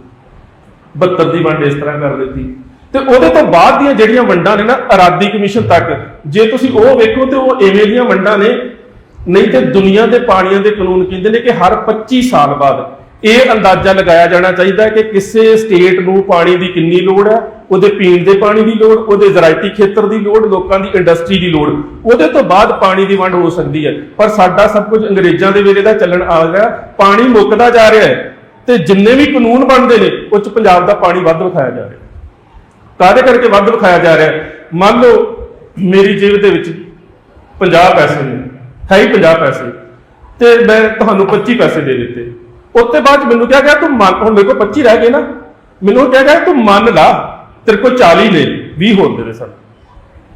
इसे तरह के नाल पंजाब का पहला जिहड़ा पानी सी 171.7 मुड़ के जिहड़ियां बरसाती नाले ने, अराडी कमीशन ने वो भी पानी विच पा के 186 जिहड़ा सीगा LAF के करीब कर दिता ते कह दिता कि इहदे विचों जिहड़ा पंजाब दे कोल है ही नहीं इन्ना, पंजाब दे कोल 40-42 हरियाणे नूं ते 86 राजस्थान नूं, 2 फिर दिल्ली नूं ते बाकी जिहड़ा उधर जा रहा J&K नूं ते ऑलरेडी जिहड़ा झनाह दा ते जिलम दा मिल रहा, वो सांझे पंजाब दे वेले दी गल है। सो कहण दी गल है कि पंजाब दे कोल उन्ना पानी है ही नहीं जिन्ना बाकियां नूं वंड दित्ता गया। ते इसे वंडण दे विचों, इसे वंड दे विचों सतलुज जमुना लिंक नहर, हुण ओहदे विच की सीगा कि इस नहर दे राहीं जिहड़ा पंजाब दा सतलुज दा पानी है वो जमुना तक लैके जाना। जदों कि गल यह है कि जिहड़ी गंगा है, जिसका बेसन या जे कह लो कि जिसके रिपेरियन स्टेट दिल्ली भी है ते हरियाणा भी है गंगा ते जमुना का, ਉਹਦਾ 646 MAF पानी बिल्कुल नहीं वरत्या जा रहा, वो उतरा ही बहा के दौरान समुद्र च पै रहा। चाहिदा तो यह सी कि ਉਹਦਾ पानी इधर ਨੂੰ ਲਿਆਂਦਾ ਜਾਂਦਾ ਜਿਹੜੇ ਇਲਾਕੇ 'ਚ ਖੇਤੀ ਦੀ ਪਾਣੀ ਦੀ ਲੋੜ है, ਤੇ ਸਾਡਾ ਪਾਣੀ ਤਾਂ ਨੂੰ ਚੜਾਇਆ ਜਾ ਰਿਹਾ। चाहिदा तो सी कि जमुना सतलुज लिंक लहर, पर बनाई जा रही है सतलुज जमुना लिंक लहर। गल तो कि जेडे स्टेट के कोल पहला ही पानी की घाट है, वह पानी जिहड़ा लुटिया जा रहा है। सो इस मुद्दे नूं उसने उभारन का यतन किया। फिर सब तो वड्डी अहम गल, बहुत सारा मैं उस गल का भी जवाब देवां, बहुत सारे सानूं सवाल होए इस सैमीनार के बारे जी, उस नूं तुसीं पंथक सफा च दाखिल कर रहे हो ते एक बहुत वड्डा नौजवान वर्ग ਜਿਹੜਾ SYL ਗਾਣੇ ਦੇ ਕਰਕੇ ਉਹਦੇ ਨਾਲ ਜੁੜਿਆ, ਤੁਸੀਂ ਖੁੱਲਾ ਛੱਡ ਗਏ ਤੇ ਫਿਰ ਕਿਹੜੇ ਦਾਇਰੇ 'ਚ ਜਾਵੇਗਾ? ਫਿਰ ਉਹ ਉਹਨਾਂ ਦੇ ਦਾਇਰੇ 'ਚ ਜਾਵੇਗਾ ਜਿਨ੍ਹਾਂ ਲੋਕਾਂ ਨੇ ਕਪੂਰੀ 1978 ਤੋਂ ਬਾਅਦ, ਜਦੋਂ 1978 ਦੇ ਵਿੱਚ ਤਾਂ ਉਹਦੀ ਗੱਲ ਬਾਦਲ ਸਰਕਾਰ ਦੇ ਵੇਲੇ ਹੋ ਗਈ, ਤੇ 1981 ਦੇ ਵਿੱਚ ਜਦੋਂ ਟੱਕ ਲਾਉਣਾ ਸੀ ਤੇ ਜਦੋਂ ਕਿਸਾਨ ਜਥੇਬੰਦੀਆਂ ਗਈਆਂ ਸੀ, ਉਸ ਵੇਲੇ ਫਿਰ ਜੇ ਤੁਸੀਂ ਇਹਨਾਂ ਨੌਜਵਾਨਾਂ ਨੂੰ ਆਪਣੇ ਪੱਖ 'ਚ ਨਹੀਂ ਲੈ ਕੇ ਆਉਂਦੇ, ਫਿਰ ਇਹ ਉਹਨਾਂ ਪੱਖਾਂ 'ਚ ਜਾਣਗੇ ਜਿਹੜੇ ਕਪੂਰੀ ਦੇ ਮੋਰਚੇ ਦੇ ਦੌਰਾਨ ਕਿਸਾਨ ਜਥੇਬੰਦੀਆਂ ਦੇ ਆਗੂ ਖਾਣ ਵਾਲੇ ਆਪਣੇ ਲਾਲ ਝੰਡੇ ਸੁੱਟ ਕੇ ਭੱਜ ਗਏ ਸੀ, ਤੇ ਮੁੜ ਕੇ ਉਹ ਮੋਰਚਾ ਅਕਾਲੀ ਦਲ ਨੂੰ ਸਾਹਮਣਾ ਪਿਆ ਸੀ, ਤੇ ਫਿਰ ਉਹ ਮੋਰਚਾ ਹੀ ਧਰਮ ਯੁੱਧ ਮੋਰਚੇ ਦੇ ਰੂਪ 'ਚ ਚੱਲਦਾ ਹੈ। ਆਰੰਭ ਤਾਂ ਉੱਥੋਂ ਹੋਇਆ ਸੀ। ਸੋ ਮੇਰਾ ਕਹਿਣ ਤੋਂ ਭਾਵ ਹੈ ਕਿ ਜੇ ਜਿਹੜੇ ਨੌਜਵਾਨ, ਜਿਸ ਤਰ੍ਹਾਂ ਹੁਣ ਸਾਨੂੰ ਕਿਹਾ ਜਾਂਦਾ ਸੀ ਕੇਸਾਧਾਰੀ ਨਹੀਂ ਹੈ ਇਹ ਉਹ, ਮੈਂ ਪਹਿਲਾਂ ਵੀ ਕਿਹਾ ਕਿ ਉਹਦੀ ਆਉਣ ਵਾਲੀ ਜ਼ਿੰਦਗੀ ਦਾ ਸਾਨੂੰ ਕੀ ਪਤਾ, ਸਾਨੂੰ ਨਹੀਂ ਪਤਾ ਕਿਹੜੇ ਵੇਲੇ ਇੱਕ ਧਾੜਵੀ ਵਿਧੀ ਚੰਦ ਸ਼ੀਨੇ ਨੇ ਗੁਰੂ ਦਾ ਸੀਨਾ ਬਣ ਜਾਣਾ, ਸਾਨੂੰ ਥੋੜਾ ਪਤਾ। ਕਿਸੇ ਨੂੰ ਪਤਾ ਸੀ ਸੁੱਖਾ ਤੇ ਜਿੰਦਾ ਕੌਮ ਦੇ ਇੰਨੇ ਵੱਡੇ ਯੋਧੇ ਬਣ ਜਾਣਗੇ ਜਦੋਂ ਖਾਲਸਾ ਕਾਲਜ ਅੰਮ੍ਰਿਤਸਰ ਪੜ੍ਹਦੇ ਸੀ। ਗੱਲ ਤਾਂ ਇਹ ਕਿ ਕਿਹੜੇ ਵੇਲੇ ਗੁਰੂ ਨੇ ਕਿਰਪਾ ਕਰਕੇ ਕਿਹੜੀ ਸੇਵਾ ਲੈ ਲੈਣੀ, ਉਸ ਦੀਆਂ ਅਸੀਂ ਭਵਿੱਖਬਾਣੀਆਂ ਛੱਡ ਦਈਏ। ਸਿਰਫ ਇਹ ਵੇਖੀਏ ਕਿ ਕਿਹੜੇ ਨੌਜਵਾਨ ਨੇ ਆਪਣੇ ਕਿਸੇ ਲਿਖਤ ਦੇ ਵਿੱਚ, ਆਪਣੇ ਗੀਤ ਦੇ ਵਿੱਚ ਪੰਜਾਬ ਦੇ ਮੁੱਦਿਆਂ ਨੂੰ ਸੰਜੀਦਗੀ ਦੇ ਨਾਲ ਉਭਾਰਨ ਦਾ ਯਤਨ ਕੀਤਾ। ਹੁਣ ਦੂਜੀ ਗੱਲ ਜਿਹੜੀ ਸਭ ਤੋਂ ਵੱਡੀ ਗੱਲ ਵੀਰ ਜੀ ਅਮਰਦੀਪ ਭਾਈ ਨੇ ਵੀ ਕੀਤੀ ਸੀ ਕਿ ਉਹ ਆਪਣੀ ਗਾਇਕੀ ਦੇ ਵਿੱਚ ਜਿਹੜੇ ਬਿੰਬਾਂ ਨੂੰ ਉਭਾਰਦਾ, ਵੈਸੇ ਜਿਹੜਾ ਉਹਦਾ ਗਾਇਕੀ ਦਾ ਜਿਹੜਾ ਉਹਦਾ ਕਹਿ ਸਕਦੇ ਹੋ ਕਿ ਉਹਦਾ ਗਾਇਕੀ ਦਾ ਜਿਹੜਾ ਇੱਕ ਖੇਤਰ ਹੈ, ਜਿਹੜਾ ਪੜਾਅ ਹੈ, ਜਿਸ ਨੂੰ ਰੈਪ ਕਹਿੰਦੇ, ਉਹ ਪੰਜਾਬ ਦਾ ਤਾਂ ਹੈ ਹੀ। ਇਸੇ ਕਰਕੇ ਸਾਨੂੰ ਕਦੀ ਚੰਗਾ ਹੀ ਨਹੀਂ ਲੱਗਾ ਕਿ ਅਸਲੀਅਤ ਹੈ, ਅਸੀਂ ਕਦੀ ਸੁਣਿਆ ਹੀ ਨਹੀਂ। ਮੈਂ ਉਹਦੇ SYL ਗਾਣੇ ਨੂੰ ਵੀ ਸੁਣਿਆ ਨਹੀਂ, ਪੜ੍ਹਿਆ। ਮੈਨੂੰ ਪੜ੍ਹਨ ਤੋਂ ਲੱਗਾ ਕਿ ਨਹੀਂ, ਇਹ ਮੁੱਦੇ ਜਿਹੜੇ ਨੇ ਇਹ ਸਾਡੇ ਸਾਰਿਆਂ ਨੂੰ ਕਿਤੇ ਨਾ ਕਿਤੇ ਬਹਿ ਕੇ ਵਿਚਾਰਨੇ ਪੈਣਗੇ। ਪਰ ਜੇਕਰ ਤੁਸੀਂ ਉਸ ਰੈਪ ਦਾ ਵੀ ਪਿਛੋਕੜ ਵੇਖੋ ਤਾਂ ਉਹ ਵੀ ਕਾਲਿਆਂ ਦੀਆਂ ਕਲੋਨੀਆਂ ਦੇ ਵਿੱਚ ਉਦੋਂ ਸ਼ੁਰੂ ਹੋਇਆ ਜਦੋਂ ਉਹਨਾਂ ਨੇ ਵੱਡੇ ਕਾਰਪੋਰੇਟਾਂ ਨੂੰ ਕੁਝ ਸਿੰਬਲਸ ਦੇ ਨਾਲ ਵੰਗਾਰਨਾ ਸ਼ੁਰੂ ਕਰ ਦਿੱਤਾ। ਉਹਦੇ ਵਿੱਚ ਵੀ ਵੇਖਣ ਵਾਲੀ ਗੱਲ, ਉਹ ਇੱਕ ਵੱਖਰਾ ਮੁੱਦਾ ਹੈ ਕਿ ਉਹ ਸਾਰਾ ਫ੍ਰੀ ਮੈਸਨ ਤੇ ਲਿਮਿਨੇਟੀ ਜਿਹੜਾ ਸਿਸਟਮ ਹੈ, ਉਹਦੀ ਵੰਗਾਰ ਦੇ ਵਿੱਚ ਰੈਪ ਕਿਵੇਂ ਪੈਦਾ ਹੁੰਦਾ ਹੈ। ਪਰ ਸਾਨੂੰ ਨਹੀਂ ਲੱਗਦਾ, ਕਿਉਂਕਿ ਸਾਡੇ 'ਚ ਵਾਰ ਪਰੰਪਰਾ ਸੀ, ਅਸੀਂ ਦੁਸ਼ਮਣ ਨੂੰ ਵਾਰ ਦੇ ਰੂਪ 'ਚ ਵੰਗਾਰਦੇ ਸੀ, ਸਾਡੇ 'ਚ ਵਾਰਾਂ ਦੀ ਪਰੰਪਰਾ ਸੀ। ਜਿਹੜੇ ਕਾਲਿਆਂ ਦੇ ਵਿੱਚ ਹੈ, ਉਸੇ ਤਰ੍ਹਾਂ ਦੁਸ਼ਮਣ ਨੂੰ ਜਿਹੜੀ ਵੰਗਾਰ ਹੈ ਉਹ ਰੈਪ ਦੇ ਰੂਪ 'ਚ ਹੁੰਦੀ ਹੈ। ਸੋ ਪਹਿਲੀ ਗੱਲ ਤਾਂ ਉਹਦੀ ਜਿਹੜੀ ਇਹ ਗਾਇਨ ਸ਼ੈਲੀ ਸੀ, ਜਾਂ ਉਹਦੀ ਜਿਹੜੀ ਸੰਗੀਤ ਦੇ ਪ੍ਰਦਰਸ਼ਨ ਕਰਨ ਦੀ ਜਿਹੜੀ ਵਿਧੀ ਸੀ, ਉਹ ਸਾਡੀ ਨਾ ਹੋਣ ਕਰਕੇ ਸਾਡੀ ਰੂਹ ਦੇ ਨੇੜੇ ਨਹੀਂ ਲੱਗੀ, ਪਰ ਰੂਹ ਦੇ ਨੇੜੇ ਲੱਗੀਆਂ ਉਹਦੀਆਂ ਸਤਰਾਂ। ਤੇ ਜੇ ਅੱਜ ਤੁਸੀਂ ਉਸ ਨੂੰ ਸਵੀਕਾਰ ਨਹੀਂ ਕਰੋਗੇ ਤਾਂ ਬਹੁਤ ਸਾਰੇ ਲੋਕ ਤੇ ਫਿਰ ਉਹਨੂੰ ਆਪਣੀ ਕਲਾ ਵਿੱਚ ਲੈਣ ਨੂੰ ਤਿਆਰ ਬੈਠੇ ਨੇ। ਪਰ ਮੈਂ ਕਹਿੰਦਾ ਕਿ ਸਿੱਖਾਂ ਨੂੰ ਉਸ ਨੂੰ ਇਸ ਕਰਕੇ ਕਲਾ ਵਿੱਚ ਲੈਣਾ ਚਾਹੀਦਾ ਹੈ ਕਿ ਜਦੋਂ ਉਹ SYL ਦੀ ਗੱਲ ਕਰਦਾ ਹੈ ਤੇ ਨਾਲ ਰੋਕਣ ਵਾਲੀ ਧਿਰ ਉਹ ਜਟਾਣੇ ਨੂੰ ਲੈ ਕੇ, ਸਭ ਤੋਂ ਅਹਿਮ ਗੱਲ ਇਹ ਹੈ ਕਿ ਸਾਨੂੰ ਇਸ ਕਰਕੇ ਉਸ ਨੂੰ ਆਪਣੇ ਖੇਤਰ 'ਚ ਸਮਝਣਾ ਚਾਹੀਦਾ ਹੈ ਕਿ ਜਦੋਂ SYL ਦੀ ਗੱਲ ਹੁੰਦੀ ਹੈ ਤੇ ਉਹਦੇ ਨਾਲ ਅਗਲੀ ਲਾਈਨ ਦੇ ਵਿੱਚ ਉਹ ਫਿਰ ਕਹਿੰਦਾ ਜਟਾਣਾ ਆਊਗਾ। ਭਾਵ ਕਿ ਜੇਕਰ ਤੁਸੀਂ ਪੰਜਾਬ ਦੇ ਨਾਲ ਧੱਕੇ ਕਰੋਗੇ ਤੇ ਫਿਰ ਸਿੱਖ ਸੰਘਰਸ਼ ਦੇ ਨਾਇਕ ਆਉਣਗੇ। ਇਹ ਗੱਲ ਸਾਹਮਣੇ ਲੈ ਕੇ ਆਉਂਦਾ। ਸੋ ਇਹ ਜਿਹੜੀ ਉਹਦੀ ਇੱਕ ਸੰਜੀਦਗੀ ਦੇ ਨਾਲ ਕਹੀ ਹੋਈ ਗੱਲ ਹੈ, ਜਿਸ ਤਰ੍ਹਾਂ ਵਿੱਚ ਅਮਰਦੀਪ ਨੇ ਕਿਹਾ ਕਿ ਹੋ ਸਕਦਾ ਸੁਚੇਤ ਤੌਰ ਤੇ ਉਹਨੂੰ ਨਾ ਪਤਾ ਹੋਵੇ ਮੈਂ ਕੀ ਕਹਿ ਰਿਹਾ, ਪਰ ਅਵਚੇਤਨ ਮਨ ਦੇ ਵਿੱਚੋਂ ਜਿਹੜੀ ਪੇਸ਼ਕਾਰੀ ਹੋਈ ਹੈ ਉਹਨੇ ਕਿਤੇ ਨਾ ਕਿਤੇ ਤੁਹਾਨੂੰ ਉਸ ਗੀਤ ਨੂੰ ਸੋਚਣ ਲਈ ਜ਼ਰੂਰ ਮਜਬੂਰ ਕਰ ਦਿੱਤਾ। ਜਿਵੇਂ ਅਸੀਂ ਕਈ ਵਾਰੀ ਮੈਂ ਤੇ ਭਾਈ ਨੇ ਗੱਲ ਕਰਨੀ ਦੀਪ ਦੇ ਬਾਰੇ ਕਿ ਕਿਸੇ ਮੁੱਦੇ ਦੇ ਉੱਪਰ ਜਦੋਂ ਚਰਚਾ ਹੁੰਦੀ ਹੈ ਤਾਂ ਪਰ ਜਦੋਂ ਦੀਪ ਪੇਸ਼ਕਾਰੀ ਕਰਦਾ ਨਾ, ਅਸੀਂ ਸੋਚਿਆ ਨਹੀਂ ਹੁੰਦਾ ਕਿ ਦੀਪ ਆਹ ਗੱਲ ਇਸ ਤਰ੍ਹਾਂ ਕਰ ਚੁੱਕਾ। ਉਹ ਜਿਹੜੀ ਪੇਸ਼ਕਾਰੀ ਆ ਉਹ ਤਾਂ ਅਕਾਲ ਪੁਰਖ ਦੀ ਬਖਸ਼ਿਸ਼ ਹੈ। ਨਹੀਂ ਤੇ ਜਿਹੜੇ ਮੈਂ ਫਿਰ ਕਹਿਣਾ ਕਿ SYL ਪੰਜਾਬ ਦੀ ਖੁਦ ਮੁਖਤਿਆਰੀ ਦੀ ਗੱਲ ਕੌਣ ਨਹੀਂ ਜਾਣਦਾ, ਤੁਸੀਂ ਸਾਰੇ ਜਾਣਦੇ, ਪਰ ਉਹਦੇ ਬਾਵਜੂਦ ਵੀ ਉਹ ਮਿਲੀਅਨਸ ਦੇ ਵਿੱਚ ਜਿਹੜਾ ਉਹਦਾ ਗੀਤ ਚਲਾ ਜਾਂਦਾ, ਕਿਉਂ ਜਾਂਦਾ? ਉਹਦੇ 'ਚ ਕੋਈ ਇਸ਼ਕ ਮਜ਼ਾਕੀ ਨਹੀਂ ਹੈ। ਕਿਹਾ ਜਾਂਦਾ ਕਿ ਨੌਜਵਾਨ ਜਿਹੜੇ ਨੇ ਨਸ਼ੇ, ਹਥਿਆਰ ਤੇ ਔਰਤ ਦੀ ਜਿਹੜੀ ਗੱਲ ਕਰਦੇ ਗੀਤ ਉਹ ਸੁਣਦੇ ਨੇ। ਇਹਦੇ 'ਚ ਤਿੰਨੇ ਚੀਜ਼ਾਂ ਨਹੀਂ ਹੈ, ਨਾ ਇਹਦੇ 'ਚ ਨਸ਼ੇ ਦੀ ਗੱਲ, ਨਾ ਹਥਿਆਰਾਂ ਦੀ ਗੱਲ, ਨਾ ਔਰਤ ਦੀ ਗੱਲ, ਨਾ ਜਾਤੀਵਾਦ ਦੀ ਭੜਕ ਦੀ ਗੱਲ, ਇਹਦੇ 'ਚ ਕੁਝ ਵੀ ਨਹੀਂ ਹੈਗਾ। ਕਿਉਂ ਸੁਣਿਆ ਤੁਸੀਂ ਇਸ ਕਰਕੇ ਸੁਣਿਆ ਕਿ ਕਿਤੇ ਨਾ ਕਿਤੇ ਇਹ ਸਾਰੇ ਮੁੱਦੇ ਤੁਹਾਨੂੰ ਆਪਣੇ ਆਲੇ ਦੁਆਲੇ ਦੇ ਲੱਗੇ, ਤੁਹਾਨੂੰ ਪੰਜਾਬ ਦੀ ਸਮੱਸਿਆ ਨੂੰ ਸਮਝਣ ਦਾ ਇੱਕ ਮੰਚ ਮਿਲਿਆ ਕਿ ਜੇ ਇੱਕ ਗਾਇਕ ਇਹ ਗੱਲਾਂ ਕਰ ਰਿਹਾ ਤੇ ਸਾਨੂੰ ਸੰਜੀਦਗੀ ਦੇ ਨਾਲ, ਤੁਸੀਂ ਵੇਖੋ ਬਹੁਤ ਸਾਰੇ ਵੀਰ ਹੋਣਗੇ ਜਿਹੜੇ ਪਹਿਲਾਂ ਬਲਵਿੰਦਰ ਸਿੰਘ ਜਟਾਣਾ ਦੇ ਹੋਣਾ ਬਾਰੇ ਨਹੀਂ ਸੀ ਜਾਣਦੇ, ਉਹਨਾਂ ਨੇ ਹੁਣ ਪੜ੍ਹਿਆ, ਇੰਟਰਵਿਊਆਂ ਸੁਣੀਆਂ, ਔਰ ਇਹਦਾ ਇੱਕ ਪ੍ਰਭਾਵ ਸਿਰਜਿਆ ਗਿਆ ਕਿ ਇੰਨੇ ਚਿਰ ਬਾਅਦ, ਕਿੰਨਾ ਚਿਰ ਹੋ ਗਿਆ ਘਟਨਾਕ੍ਰਮ ਨੂੰ, ਕਿ ਇੰਨੇ ਚਿਰ ਬਾਅਦ 1992 ਤੋਂ ਬਾਅਦ ਬਲਵਿੰਦਰ ਸਿੰਘ ਜਟਾਣਾ ਦੇ ਭਣੇਵੇਂ ਨੂੰ ਸ਼੍ਰੋਮਣੀ ਗੁਰਦੁਆਰਾ ਪ੍ਰਬੰਧਕ ਕਮੇਟੀ ਵੱਲੋਂ ਅੱਜ ਨੌਕਰੀ ਦਿੱਤੀ ਗਈ। ਉਹ ਕਾਹਦੇ ਕਰਕੇ? ਇੱਕ ਗੀਤ ਦਾ ਜਿਹੜੀ ਨੇ ਤੁਹਾਡੀ ਮਾਨਸਿਕਤਾ ਦੇ ਉੱਪਰ ਇੰਨਾ ਵੱਡਾ ਪ੍ਰਭਾਵ ਛੱਡਿਆ, ਔਰ ਉਸ ਪ੍ਰਭਾਵ ਕਰਕੇ ਤੁਸੀਂ ਸੋਚਣ ਵਾਸਤੇ ਮਜਬੂਰ ਹੋ ਗਏ ਵੀ ਯਾਰ ਗੱਲ ਕਿੱਥੇ ਹੈ, ਕਿਤੇ ਨਾ ਕਿਤੇ ਤੇ ਸੋਚਣਾ ਪਵੇਗਾ ਵੀ ਗੱਲ ਹੈ ਕਿੱਥੇ। ਸੰਜੀਦਗੀ ਦੇ ਨਾਲ ਤੁਸੀਂ ਉਸ ਗੱਲ ਨੂੰ ਸੋਚਿਆ। ਫਿਰ ਅਗਲੀ ਗੱਲ ਜਿਹੜੀ ਉਹਨੇ ਚੁੱਕੀ, ਉਹ ਪੰਜਾਬ ਦਾ ਉਹ ਮੁੱਦਾ ਹੈ ਜਿਹੜਾ ਹਮੇਸ਼ਾ ਹੀ ਪੰਜਾਬ ਦੀਆਂ ਪੰਥਕ ਧਿਰਾਂ ਨੇ ਬਾਰ-ਬਾਰ ਚੁੱਕਿਆ, ਬਾਰ-ਬਾਰ ਵਿਸਾਰ ਦਿੱਤਾ ਜਾਂਦਾ ਰਿਹਾ। ਬਹੁਤ ਘੱਟ ਪੰਥਕ ਧਿਰਾਂ ਨੇ ਜਿਹੜੀਆਂ ਲਗਾਤਾਰ ਉਸ ਮੁੱਦੇ ਨਾਲ ਜੁੜੀਆਂ ਰਹੀਆਂ ਨੇ, ਉਹ ਸੀ ਬੰਦੀ ਸਿੰਘਾਂ ਦੀ ਰਿਹਾਈ ਦਾ ਮੁੱਦਾ। ਹੁਣ ਜਦੋਂ ਬੰਦੀ ਸਿੰਘਾਂ ਦੇ ਰਿਹਾਈ ਦੇ ਮੁੱਦੇ ਦੀ ਗੱਲ ਆਉਂਦੀ ਹੈ ਤਾਂ ਤੁਸੀਂ ਜੇ ਪਿਛੋਕੜ 'ਚ ਨਾ ਜਾਈਏ, ਪਿੱਛੇ ਜੋ ਕੁਝ ਹੋਇਆ ਉਹ ਬਾਈਬਲ ਕਲਾਮ ਮੋਰਚੇ ਤੋਂ ਲੈ ਕੇ ਬਹੁਤ ਕੁਝ ਹੋਇਆ, ਉਹਨੂੰ ਤੁਸੀਂ ਛੱਡ ਦਿਓ। ਤੁਸੀਂ ਹੁਣ ਦੀ ਐਗਜ਼ਾਮਪਲ ਵੇਖੋ ਕਿ ਪੰਜਾਬ ਦੀ ਰਾਜਨੀਤਿਕ ਸੱਤਾ ਦੇ ਉੱਪਰ ਅਕਾਲੀ ਦਲ ਬਾਦਲ ਜਦੋਂ ਬਿਲਕੁਲ ਹਾਸ਼ੀਏ ਦੇ ਉੱਪਰ ਜਾ ਚੁੱਕਾ ਸੀ ਤੇ ਉਹਨਾਂ ਨੂੰ ਇੱਕੋ ਹੀ ਆਸ ਦੀ ਕਿਰਨ ਦਿਸਦੀ ਸੀ ਕਿ ਬੰਦੀ ਸਿੰਘਾਂ ਦੀ ਗੱਲ ਕਰੀਏ ਸ਼ਾਇਦ ਕੌਮ ਸਵੀਕਾਰ ਕਰ ਲਵੇ। ਇਸੇ ਕਰਕੇ ਉਹਨਾਂ ਨੇ ਸੰਗਰੂਰ ਜਿਮਨੀ ਲੋਕ ਸਭਾ ਚੋਣ ਦੇ ਵਿੱਚ ਇਸ ਨੂੰ ਮੁੱਦਾ ਬਣਾਇਆ, ਜਦੋਂ ਕਿ ਸਾਰੇ ਹੀ ਅਸੀਂ ਜਾਣਦੇ ਸੀ ਕਿ ਇੱਕ ਮੈਂਬਰ ਪਾਰਲੀਮੈਂਟ ਕੇਵਲ ਤੇ ਕੇਵਲ ਪਾਰਲੀਮੈਂਟ 'ਚ ਆਵਾਜ਼ ਜ਼ਰੂਰ ਉਠਾ ਸਕਦਾ ਹੈ ਕਿ ਬੰਦੀ ਸਿੰਘਾਂ ਨੂੰ ਰਿਹਾ ਕੀਤਾ ਜਾਵੇ, ਪਰ ਉਹਦੇ ਅਧਿਕਾਰ ਖੇਤਰ 'ਚ ਨਹੀਂ ਹੁੰਦਾ ਕਿ ਬੰਦੀ ਸਿੰਘ ਆਪ ਰਿਹਾ ਕਰ ਸਕੇ। ਸੋ ਇਹ ਸਾਨੂੰ ਸਾਰਿਆਂ ਨੂੰ ਪਤਾ ਸੀ। ਇਹਦੇ ਬਾਵਜੂਦ ਅਸੀਂ ਪਤਾ ਕੀ ਕਹਿੰਦੇ ਸੀ ਕਿ ਬੰਦੀ ਸਿੰਘਾਂ ਦੇ ਪਰਿਵਾਰ 'ਚੋਂ ਬੀਬੀ ਖੜੀ ਹੈ, ਉਹਦੇ ਨਾਲ ਹਮਦਰਦੀ ਹੈ, ਆਜ਼ਾਦ ਹੁੰਦੀ ਅਸੀਂ ਤੁਰ ਵੀ ਪੈਂਦੇ, ਪਰ ਅਸੀਂ ਅਕਾਲੀ ਦਲ ਬਾਦਲ ਨੂੰ ਨਹੀਂ ਸਵੀਕਾਰਦੇ। ਉਹਦੇ ਪਿੱਛੇ ਕਾਰਨ ਇਹ ਸੀ ਕਿ ਜਿਹੜੀ ਗੱਲ ਬਾਰ-ਬਾਰ ਦੁਹਰਾਈ ਜਾਂਦੀ ਰਹੀ ਉਹ ਇਹ ਸੀ ਕਿ ਜਦੋਂ ਸੱਤਾ ਦੇ ਵਿੱਚ ਹੁੰਦੇ ਨੇ ਉਦੋਂ ਪੰਥ ਭੁੱਲ ਜਾਂਦਾ, ਜਦੋਂ ਸੱਤਾ ਤੋਂ ਬਾਹਰ ਹੁੰਦੇ ਨੇ ਉਦੋਂ ਪੰਥ ਦਰਦ ਜਾਗ ਪੈਂਦਾ। ਸੋ ਜਦੋਂ ਇਸ ਗੀਤ ਦੇ ਵਿੱਚ ਬੰਦੀ ਸਿੰਘਾਂ ਦੀ ਰਿਹਾਈ ਦੀ ਗੱਲ ਆਈ ਤਾਂ ਉਹਦੇ ਵਿੱਚ ਜਿਹੜੀਆਂ ਜਥੇਬੰਦਕ ਦੀਵਾਰਾਂ ਸੀ ਉਹ ਟੁੱਟ ਗਈਆਂ। ਇਹ ਜਿਹੜੀ ਬੰਦੀ ਸਿੰਘਾਂ ਦੀ ਰਿਹਾਈ ਦਾ ਮੁੱਦਾ ਸੀ, ਨੌਜਵਾਨਾਂ ਨੇ ਆਪਣੇ ਆਪ ਆਪਣੇ ਤਲ ਤੇ ਵਿਅਕਤੀਗਤ ਤੌਰ ਦੇ ਉੱਪਰ ਮਹਿਸੂਸ ਕੀਤਾ, ਔਰ ਇਹੀ ਗੱਲ ਸੀ ਕਿ ਸੰਗਰੂਰ ਜਿਮਨੀ ਲੋਕ ਸਭਾ ਇਲੈਕਸ਼ਨ ਦੇ ਵਿੱਚ ਸਿਮਰਜੀਤ ਸਿੰਘ ਮਾਨ ਹੋਣਾ ਦੇ ਕੋਲ ਤਾਂ ਕੋਈ ਜਥੇਬੰਦਕ ਢਾਂਚਾ ਨਹੀਂ ਸੀ, ਕੋਈ ਬਹੁਤ ਵੱਡਾ ਕੇਡਰ ਨਹੀਂ ਸੀ, ਕੋਈ ਬੀਜੇਪੀ ਦੇ ਵਾਂਗੂ whole timer paid IT cell ਨਹੀਂ ਸੀ ਹੈਗਾ। ਪਰ ਨੌਜਵਾਨਾਂ ਨੇ ਆਪਣੇ ਸਿਰ ਤੇ ਜ਼ਿੰਮੇਵਾਰੀ ਨਿਭਾਈ, ਪਿੰਡਾਂ 'ਚ ਗਏ, ਸੋਸ਼ਲ ਮੀਡੀਆ ਸੰਭਾਲਿਆ, ਮਾਨ ਸਾਹਿਬ ਦੇ ਹੱਕ 'ਚ ਪ੍ਰਚਾਰ ਕੀਤਾ, ਦੀਪ ਸਿੱਧੂ ਦੇ ਨਾਲ ਮਾਨ ਸਾਹਿਬ ਦੀਆਂ ਫੋਟੋਆਂ ਜੋੜ ਕੇ ਨੌਜਵਾਨਾਂ ਨੂੰ ਇਸ ਪਾਸੇ ਪ੍ਰਚਾਰਿਆ, ਪਿੰਡਾਂ 'ਚ ਗਏ ਬਿਨਾਂ ਕੇਡਰ ਤੋਂ। ਜਦੋਂ ਕਿ ਸਾਰੀਆਂ ਜਥੇਬੰਦੀਆਂ, ਜਿਹੜੀਆਂ ਜਥੇਬੰਦੀਆਂ ਇਹ ਗੱਲ ਕਹਿੰਦੀਆਂ ਨੇ ਜੀ ਮਾਨ ਸਾਹਿਬ ਨੂੰ ਇਲੈਕਸ਼ਨ ਜਿਤਾਈ ਗਈ, ਇਹ ਗੱਲ ਬਿਲਕੁਲ ਉਲਟ ਹੈ। ਸੱਚ ਇਹ ਹੈ ਕਿ ਹਰਾਉਣ ਦੇ ਵਾਸਤੇ ਸਾਰੇ ਵਸੀਲੇ ਵਰਤੇ ਗਏ। ਸੱਚ ਇਹ ਹੈ, ਜਿਤਾਈ ਨਹੀਂ ਗਈ।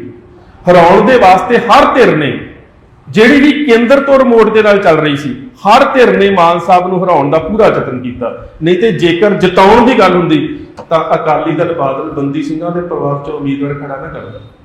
ਬਲਕਿ ਅਕਾਲੀ ਦਲ ਵਾਸਤੇ ਤਾਂ ਇੱਕ ਸੁਨਹਿਰੀ ਮੌਕਾ ਸੀ, ਜੇਕਰ ਇਹ ਪਿਛਲੇ ਸਮੇਂ ਦੇ ਕੀਤੇ ਭ੍ਰਿਸ਼ਟਾਚਾਰ ਕਰਕੇ ਕੇਂਦਰ ਦੇ ਕਾਬੂ ਹੇਠ ਨਾ ਹੋਣ ਤਾਂ ਇਹਨਾਂ ਦੇ ਕੋਲ ਤੇ ਮੁੱਦਾ ਸੀ ਕਿ ਇਸ ਮੌਕੇ ਜਦੋਂ ਰਾਜਨੀਤਿਕ ਤੌਰ ਦੇ ਉੱਪਰ ਪੰਜਾਬ ਦੀ ਰਾਜਨੀਤਿਕ ਸੱਤਾ ਦੇ ਉੱਪਰ ਪੂਰੀ ਤਰ੍ਹਾਂ ਨਕਾਰੇ ਜਾ ਚੁੱਕੇ ਨੇ ਤਾਂ ਅਸੀਂ ਅਨੰਦਪੁਰ ਸਾਹਿਬ ਦੇ ਮਤੇ ਦੀ ਗੱਲ ਕਰੀਏ, ਅਸੀਂ ਖੁਦ ਮੁਖਤਿਆਰੀ ਦੀ ਗੱਲ ਕਰੀਏ, ਪਰ ਨਹੀਂ ਕਰ ਰਹੇ।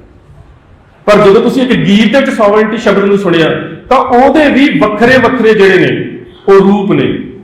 ਹਰ ਸ਼ਾਸਨ ਕਰ ਰਹੀ, ਲੜ ਰਹੀ ਜਾਂ ਫਿਰ ਆਪਣੀਆਂ ਮੰਗਾਂ ਦੇ ਵਾਸਤੇ ਸੰਘਰਸ਼ ਕਰ ਰਹੀ ਜਿਹੜੀ ਧਿਰ ਹੈ ਨਾ, ਉਹ ਸ਼ਾਸਕ ਸੱਤਾ ਦੇ ਉੱਪਰ ਕਾਬਜ ਹੋ ਕੇ ਰਾਜ ਕਰਨ ਦੀ ਵਿਧ ਨੂੰ ਸੋਵਰਨਟੀ ਦੇ ਰੂਪ ਚ ਵੱਖ-ਵੱਖ ਤਰ੍ਹਾਂ ਦੇ ਨਾਲ ਪਰਿਭਾਸ਼ਿਤ ਕਰਦੀ ਹੈ। ਜਿਸ ਤਰ੍ਹਾਂ ਖੁਦ ਮੁਖਤਿਆਰੀ ਵੱਖ-ਵੱਖ ਤਰ੍ਹਾਂ ਨਾਲ ਪਰਿਭਾਸ਼ਿਤ ਹੁੰਦੀ ਹੈ। ਅਮਰੀਕਾ ਦਾ ਫੈਡਰਲ ਸਟਰਕਚਰ ਹੋਰ ਹੈ ਤੇ ਸਵਿਟਜ਼ਰਲੈਂਡ ਦਾ ਹੋਰ ਹੈ। ਇਹ ਸਾਰੇ ਵੱਖ-ਵੱਖ ਜਿਹੜੇ ਢਾਂਚੇ ਨੇ, ਪਰ ਸਾਡੀ ਜਦੋਂ ਉਹ ਸੋਵਰਨਟੀ ਦੀ ਗੱਲ ਕਰਦਾ ਤੇ ਉਹ ਪਹਿਲਾਂ ਪਿਛੋਕੜ ਦੀ ਗੱਲ ਲੈ ਕੇ ਜਾਂਦਾ। ਤੇ ਸਾਡਾ ਜਿਹੜਾ ਪਿਛੋਕੜ ਦਾ ਰਾਜ ਸੱਤਾ ਹੈ ਨਾ, ਉਹਦੀ ਮੈਂ ਤੁਹਾਨੂੰ ਛੋਟੀ ਜਿਹੀ ਉਦਾਹਰਨ ਦਿੰਦਾ। ਵਕਤ ਮੈਂ ਥੋੜੀ ਦੋ ਮੈਂ ਤੁਹਾਨੂੰ ਇੱਕ ਛੋਟੀ ਜਿਹੀ ਉਦਾਹਰਨ ਦਿੰਦਾ। ਰਣਜੀਤ ਸਿੰਘ ਇੱਕ ਪਿੰਡ ਦੇ ਵਿੱਚ ਗਿਆ ਤੇ ਉੱਥੇ ਜਾ ਕੇ ਸ਼ਾਮ ਨੂੰ ਵੇਖਦਾ ਹੈ ਕਿ ਲੋਕਾਂ ਨੇ ਘਰਾਂ ਨੂੰ ਜਿੰਦਰੇ ਲਾਏ। ਤੇ ਰਣਜੀਤ ਸਿੰਘ ਇੱਕ ਸ਼ਖਸ ਨੂੰ ਸਵਾਲ ਕਰਦਾ ਹੈ, ਕਹਿੰਦਾ ਘਰਾਂ ਨੂੰ ਜਿੰਦਰੇ ਕਿਉਂ ਲੱਗੇ ਨੇ? ਉਹ ਕਹਿੰਦਾ ਚੋਰੀ ਦਾ ਬੜਾ ਖਤਰਾ ਹੈ। ਕਹਿੰਦਾ ਇਹਦਾ ਮਤਲਬ ਇਹ ਰਣਜੀਤ ਸਿੰਘ ਦੇ ਰਾਜ ਦੇ ਅਧੀਨ ਨਹੀਂ ਹੈਗਾ। ਸਮਝੋ ਇਸ ਗੱਲ ਨੂੰ। ਕਹਿੰਦਾ ਜੀ ਇੱਥੇ ਚੋਰੀ ਦਾ ਬੜਾ ਖਤਰਾ ਹੈ। ਕਹਿੰਦਾ ਇਹਦਾ ਮਤਲਬ ਇਹ ਇਲਾਕਾ ਰਣਜੀਤ ਸਿੰਘ ਦੇ ਰਾਜ ਦੇ ਅਧੀਨ ਨਹੀਂ ਹੈ। ਕਹਿੰਦਾ ਹੈ ਤੇ ਰਣਜੀਤ ਸਿੰਘ ਦੇ ਰਾਜ ਦੇ ਅਧੀਨ। ਕਹਿੰਦਾ ਫਿਰ ਤੁਹਾਨੂੰ ਮੈਂ ਦੱਸਦਾ। ਕਹਿੰਦਾ ਕਿ ਕੁੱਤਾ ਮੰਗਾਓ। ਕੁੱਤਾ ਮੰਗਵਾਇਆ ਗਿਆ। ਕਹਿੰਦਾ ਇਹਦੇ ਗਲ 'ਚ ਸੋਨੇ ਦਾ ਹਾਰ ਪਾ ਦਿਓ। ਕੁੱਤੇ ਦੇ ਗਲ 'ਚ ਸੋਨੇ ਦਾ ਹਾਰ ਪਾਤਾ। ਕਹਿੰਦਾ ਇਹਨੂੰ ਕੋਈ ਸਾਰੇ ਭਾਵੇਂ ਕਸੂਰ ਤੋਂ ਲੈ ਕੇ ਲਾਹੌਰ ਤੱਕ ਘੁੰਮੇ, ਰਣਜੀਤ ਸਿੰਘ ਦੇ ਰਾਜ ਦੇ ਵਿੱਚ ਤਾਂ ਕੋਈ ਕੁੱਤੇ ਦੇ ਗਲ ਦੇ ਵਿੱਚੋਂ ਸੋਨੇ ਦਾ ਹਾਰ ਨਹੀਂ ਲਾ ਸਕਦਾ। ਇਹ ਸਾਡਾ ਮਾਣਿਆ ਹੋਇਆ ਸਟੇਟਹੁੱਡ ਸੀ। ਇਹ ਸਾਡੇ ਇਮਾਨਦਾਰੀ ਦੀਆਂ ਜਾਂ ਉਸ ਰਾਜ ਦੀਆਂ ਸਿਫਤਾਂ ਸੀ। ਔਰ ਇਸੇ ਕਰਕੇ ਜਦੋਂ ਅਸੀਂ ਅੱਜ ਕਹਿੰਦੇ ਸਾਡਾ ਪਿਛੋਕੜ, ਤੇ ਸਾਨੂੰ ਭਵਿੱਖ ਦੇ ਵਿੱਚ ਇਸ ਕਾਨੂੰਨ ਦੇ ਵਿੱਚ ਜਿਹੜਾ ਪੰਜਾਬ ਦਾ ਹੁਣ ਜਿਸ ਤਰ੍ਹਾਂ ਦੇ ਨਾਲ ਅਮਨ ਤੇ ਕਾਨੂੰਨ ਦੀ ਹਾਲਤ ਵਿਗੜੀ ਪਈ ਹੈ, ਉਹਦੇ ਵਿੱਚੋਂ ਕੁਦਰਤ ਨੇ ਜਦੋਂ ਤੁਸੀਂ ਆਪਣੇ ਵਰਤਮਾਨ ਵਰਤਾਰਿਆਂ ਦੇ ਵਿੱਚ ਅਮਨ ਕਾਨੂੰਨ ਦੀ ਹਾਲਤ ਵਿਗੜੀ ਵੇਖੋਗੇ ਤੇ ਇਸ ਤਰ੍ਹਾਂ ਦੇ ਨਾਲ ਸਰਕਾਰੀ ਤੰਤਰ ਨੂੰ ਢਿੱਲਾ ਵੇਖੋਗੇ, ਭ੍ਰਿਸ਼ਟਾਚਾਰ ਵਧਿਆ ਵੇਖੋਗੇ, ਤੇ ਤੁਹਾਨੂੰ ਆਪਣਾ ਪਿਛੋਕੜ ਹੀ ਚੇਤੇ ਆਵੇਗਾ ਕਿ ਸਾਡਾ ਰਾਜ ਕਿਵੇਂ ਦਾ ਹੁੰਦਾ ਸੀ। ਸੋ ਜਿਹੜੀਆਂ ਗੱਲਾਂ ਸ਼ੁਭਦੀਪ ਸਿੱਧੂ ਨੇ ਆਪਣੇ ਇਸ ਗੀਤ ਦੇ ਵਿੱਚ ਉਭਾਰੀਆਂ ਨੇ, ਉਹਨਾਂ ਸਾਰਿਆਂ ਨੂੰ, ਔਰ ਸਭ ਤੋਂ ਵੱਡੀ ਗੱਲ ਕਿ ਜਦੋਂ ਅੱਤ ਤੇ ਅੱਤਵਾਦੀ ਸ਼ਬਦ ਦੀ ਗੱਲ ਕਰਦਾ ਹੈ ਤਾਂ ਉਹਦੇ ਉੱਪਰ ਸਾਨੂੰ ਆਰਟੀਕਲ ਲਿਖਣੇ ਪੈ ਗਏ ਸੀ, ਕਿਉਂਕਿ ਚਰਚਾ ਪੰਜਾਬ ਵਿਧਾਨ ਸਭਾ 'ਚ ਹੋਈ ਸੀ ਅੱਤਵਾਦੀ ਕੌਣ। ਅਕਾਲੀਆਂ ਦੇ ਵਿੱਚ ਤੇ ਕਾਂਗਰਸ ਦੇ ਵਿੱਚ ਅਮਰਿੰਦਰ ਸਿੰਘ ਤੇ ਪ੍ਰਕਾਸ਼ ਸਿੰਘ ਬਾਦਲ ਦੀ ਧਿਰ ਦੇ ਵਿੱਚ ਇੱਕ ਵੱਡੀ ਚਰਚਾ ਜਨਮ ਲਿਆ ਸੀਗਾ, ਅੱਤਵਾਦੀ ਕੌਣ, ਹੂ ਇਜ਼ ਟੈਰਰਿਸਟ। ਔਰ ਉਹਦੇ ਉੱਪਰ ਮੈਨੂੰ ਪਤਾ, ਮੈਂ ਵੀ ਇੱਕ ਲੇਖ ਲਿਖਿਆ ਸੀਗਾ ਕਿ ਅੱਤਵਾਦੀ ਉਹ ਹੁੰਦਾ ਜਿਹੜਾ ਅੱਤ ਕਰਨ ਦੀ ਸ਼ੁਰੂਆਤ ਕਰਦਾ, ਬਾਅਦ ਦੇ ਵਿੱਚ ਤਾਂ ਪ੍ਰਤੀਕਰਮ ਹੁੰਦਾ। ਸਿੱਖਾਂ ਨੇ ਕਦੀ ਵੀ ਸ਼ੁਰੂਆਤ ਨਹੀਂ ਕੀਤੀ। ਸਿੱਖਾਂ ਨੇ ਤਾਂ ਸਗੋਂ ਆਪਣੀ ਜਿਹੜੀ ਆਜ਼ਾਦੀ ਦੀ ਲਹਿਰ ਸੀ ਉਹ ਤੁਹਾਡੀ ਆਜ਼ਾਦੀ ਦੀ ਲੜਾਈ ਵਾਸਤੇ ਡਾਈਵਰਟ ਕਰ ਦਿੱਤੀ। ਜਿਹੜਾ ਰਣਜੀਤ ਸਿੰਘ ਦੇ ਰਾਜ ਦਾ 1449 ਤੋਂ ਬਾਅਦ ਬਾਬਾ ਮਹਾਰਾਜ ਸਿੰਘ ਦਾ ਸੰਘਰਸ਼ ਆ, ਉਹ ਇਸ ਹਿੰਦੁਸਤਾਨ ਦੀ ਆਜ਼ਾਦੀ ਵਾਸਤੇ ਥੋੜਾ ਸੀ, ਉਹ ਤਾਂ ਰਣਜੀਤ ਸਿੰਘ ਦੇ ਖੁੱਸੇ ਹੋਏ ਰਾਜ ਨੂੰ ਵਾਪਸ ਲੈਣ ਦੇ ਵਾਸਤੇ ਸੀ। ਸਾਡੀ ਗੁਰਦੁਆਰਾ ਸੁਧਾਰ ਲਹਿਰ ਦੇ ਸਮੇਂ ਗਾਂਧੀ ਦਾ ਆਉਣਾ ਤੇ ਸਾਰੀ ਸਾਡੀ ਆਜ਼ਾਦੀ ਦੀ ਲਹਿਰ ਦਾ ਡਾਈਵਰਟ ਹੋ ਕੇ ਪਤਾ ਨਹੀਂ ਕਿਹੜੇ ਵੇਲੇ ਉਸ ਦੇਸ਼ ਦੀ ਆਜ਼ਾਦੀ ਦੀ ਲਹਿਰ ਦੇ ਵਿੱਚ ਉਸ ਵਹਿਣ 'ਚ ਵਹਿ ਜਾਂਦੀ ਹੈ। ਔਰ ਇੰਨੀਆਂ ਜ਼ਿਆਦਾ ਸ਼ਹਾਦਤਾਂ, ਇੰਨੀਆਂ ਜ਼ਿਆਦਾ ਕੁਰਬਾਨੀਆਂ, ਇੰਨਾ ਜ਼ਿਆਦਾ ਤਸ਼ੱਦਦ, ਇੰਨੀਆਂ ਜ਼ਿਆਦਾ ਜੇਲ੍ਹਾਂ ਭਰਨ ਤੋਂ ਬਾਅਦ ਜੇਕਰ ਸਾਨੂੰ ਆਜ਼ਾਦੀ ਦੇ ਹੱਕ ਹੀ ਨਹੀਂ ਦਿੱਤੇ ਜਾਂਦੇ ਤੇ ਫਿਰ ਅੱਤ ਕਰਨ ਵਾਲੇ ਕੌਣ? ਫਿਰ ਅੱਤ ਦੀ ਸ਼ੁਰੂਆਤ ਕਿਹਨਾਂ ਨੇ ਕੀਤੀ? ਉਹਨਾਂ ਨੇ ਕੀਤੀ ਜਿਨ੍ਹਾਂ ਦਾ ਉਦੋਂ ਜਿਹੜਾ ਦੇਸ਼ ਦੀ ਸ਼ਾਸਤ ਸੱਤਾ ਦੇ ਉੱਪਰ ਜਨਸੰਖਿਆ ਦੇ ਅਨੁਸਾਰ ਅਨੁਪਾਤ ਜਿਹੜਾ 80% ਸੀ ਤੇ ਕੁਰਬਾਨੀਆਂ 1.5% ਵੀ ਨਹੀਂ ਬਣਦੀਆਂ, ਤੇ ਜਿਨ੍ਹਾਂ ਦੇ ਹੱਕਾਂ ਨੂੰ ਮਾਰਿਆ ਜਾ ਰਿਹਾ ਸੀ ਉਹਨਾਂ ਦੀ ਜਨਸੰਖਿਆ 1.5% ਸੀ ਤੇ ਕੁਰਬਾਨੀਆਂ ਜਿਹੜੀਆਂ 80% ਤੋਂ ਉੱਪਰ ਸੀ। ਇਹ ਕੁਝ ਸਾਡੇ ਨਾਲ ਹੋਇਆ ਹੈ। ਇਸ ਕਰਕੇ ਜਿਹੜਾ ਸੀਗਾ ਇਸ ਗੀਤ ਦੀਆਂ ਜਿਹੜੀਆਂ ਸਤਰਾਂ ਨੇ ਉਹ ਸਾਨੂੰ ਟੁੰਬਦੀਆਂ ਨੇ।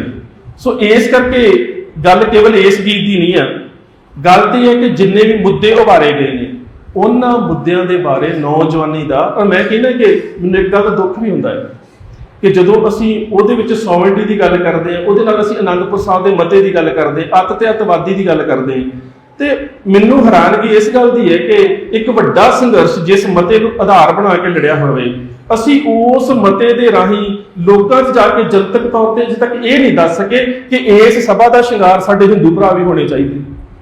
ਕਿਉਂਕਿ ਅਨੰਦਪੁਰ ਸਾਹਿਬ ਦੇ ਮਤੇ ਦੀਆਂ ਜਿਹੜੀਆਂ ਮੰਗਾਂ ਨੇ, ਪੰਜਾਬ ਨੂੰ ਰੁਜ਼ਗਾਰ ਵੱਧ ਦਿੱਤਾ ਜਾਵੇ, ਉੱਥੇ ਪੰਜਾਬੀਆਂ ਦੀ ਗੱਲ ਹੈ, ਸਿੱਖਾਂ ਦੀ ਤਾਂ ਗੱਲ ਹੀ ਨਹੀਂ ਹੈਗੀ। ਵੀ ਉਹ ਜਿਹੜੀਆਂ ਪੰਜਾਬ ਦੀਆਂ ਮੰਗਾਂ ਨੇ ਉਹਦੇ ਵਿੱਚ ਪੰਜਾਬ ਦਾ ਹਿੰਦੂ ਵੀ ਆਉਂਦਾ ਹੈ, ਪੰਜਾਬ ਦਾ ਮੁਸਲਮਾਨ ਵੀ ਆਉਂਦਾ ਹੈ, ਉਹ ਇਸ ਲਹਿਰ ਦਾ ਹਿੱਸਾ ਕਿਉਂ ਨਹੀਂ ਬਣ ਸਕਿਆ, ਇਹਦਾ ਵੀ ਇੱਕ ਮੁਲਾਂਕਣ ਕਰਨ ਦੀ ਸਾਨੂੰ ਬਹੁਤ ਲੋੜ ਹੈ। ਸੋ ਵਕਤ ਮੈਂ ਥੋੜਾ ਜਿਹਾ ਜ਼ਿਆਦਾ ਲੈ ਗਿਆ, ਖਿਮਾ ਦਾ ਜੱਜ, ਇੰਨੀਆਂ ਕੁ ਬੇਨਤੀਆਂ ਪ੍ਰਵਾਨ, ਫਤਿਹ ਦੀ ਸਾਂਝ ਸਤਿਕਾਰ ਦਾ ਰੱਖਣਾ ਜੀ। ਵਾਹਿਗੁਰੂ ਜੀ ਕਾ ਖਾਲਸਾ, ਵਾਹਿਗੁਰੂ ਜੀ ਕੀ ਫਤਿਹ।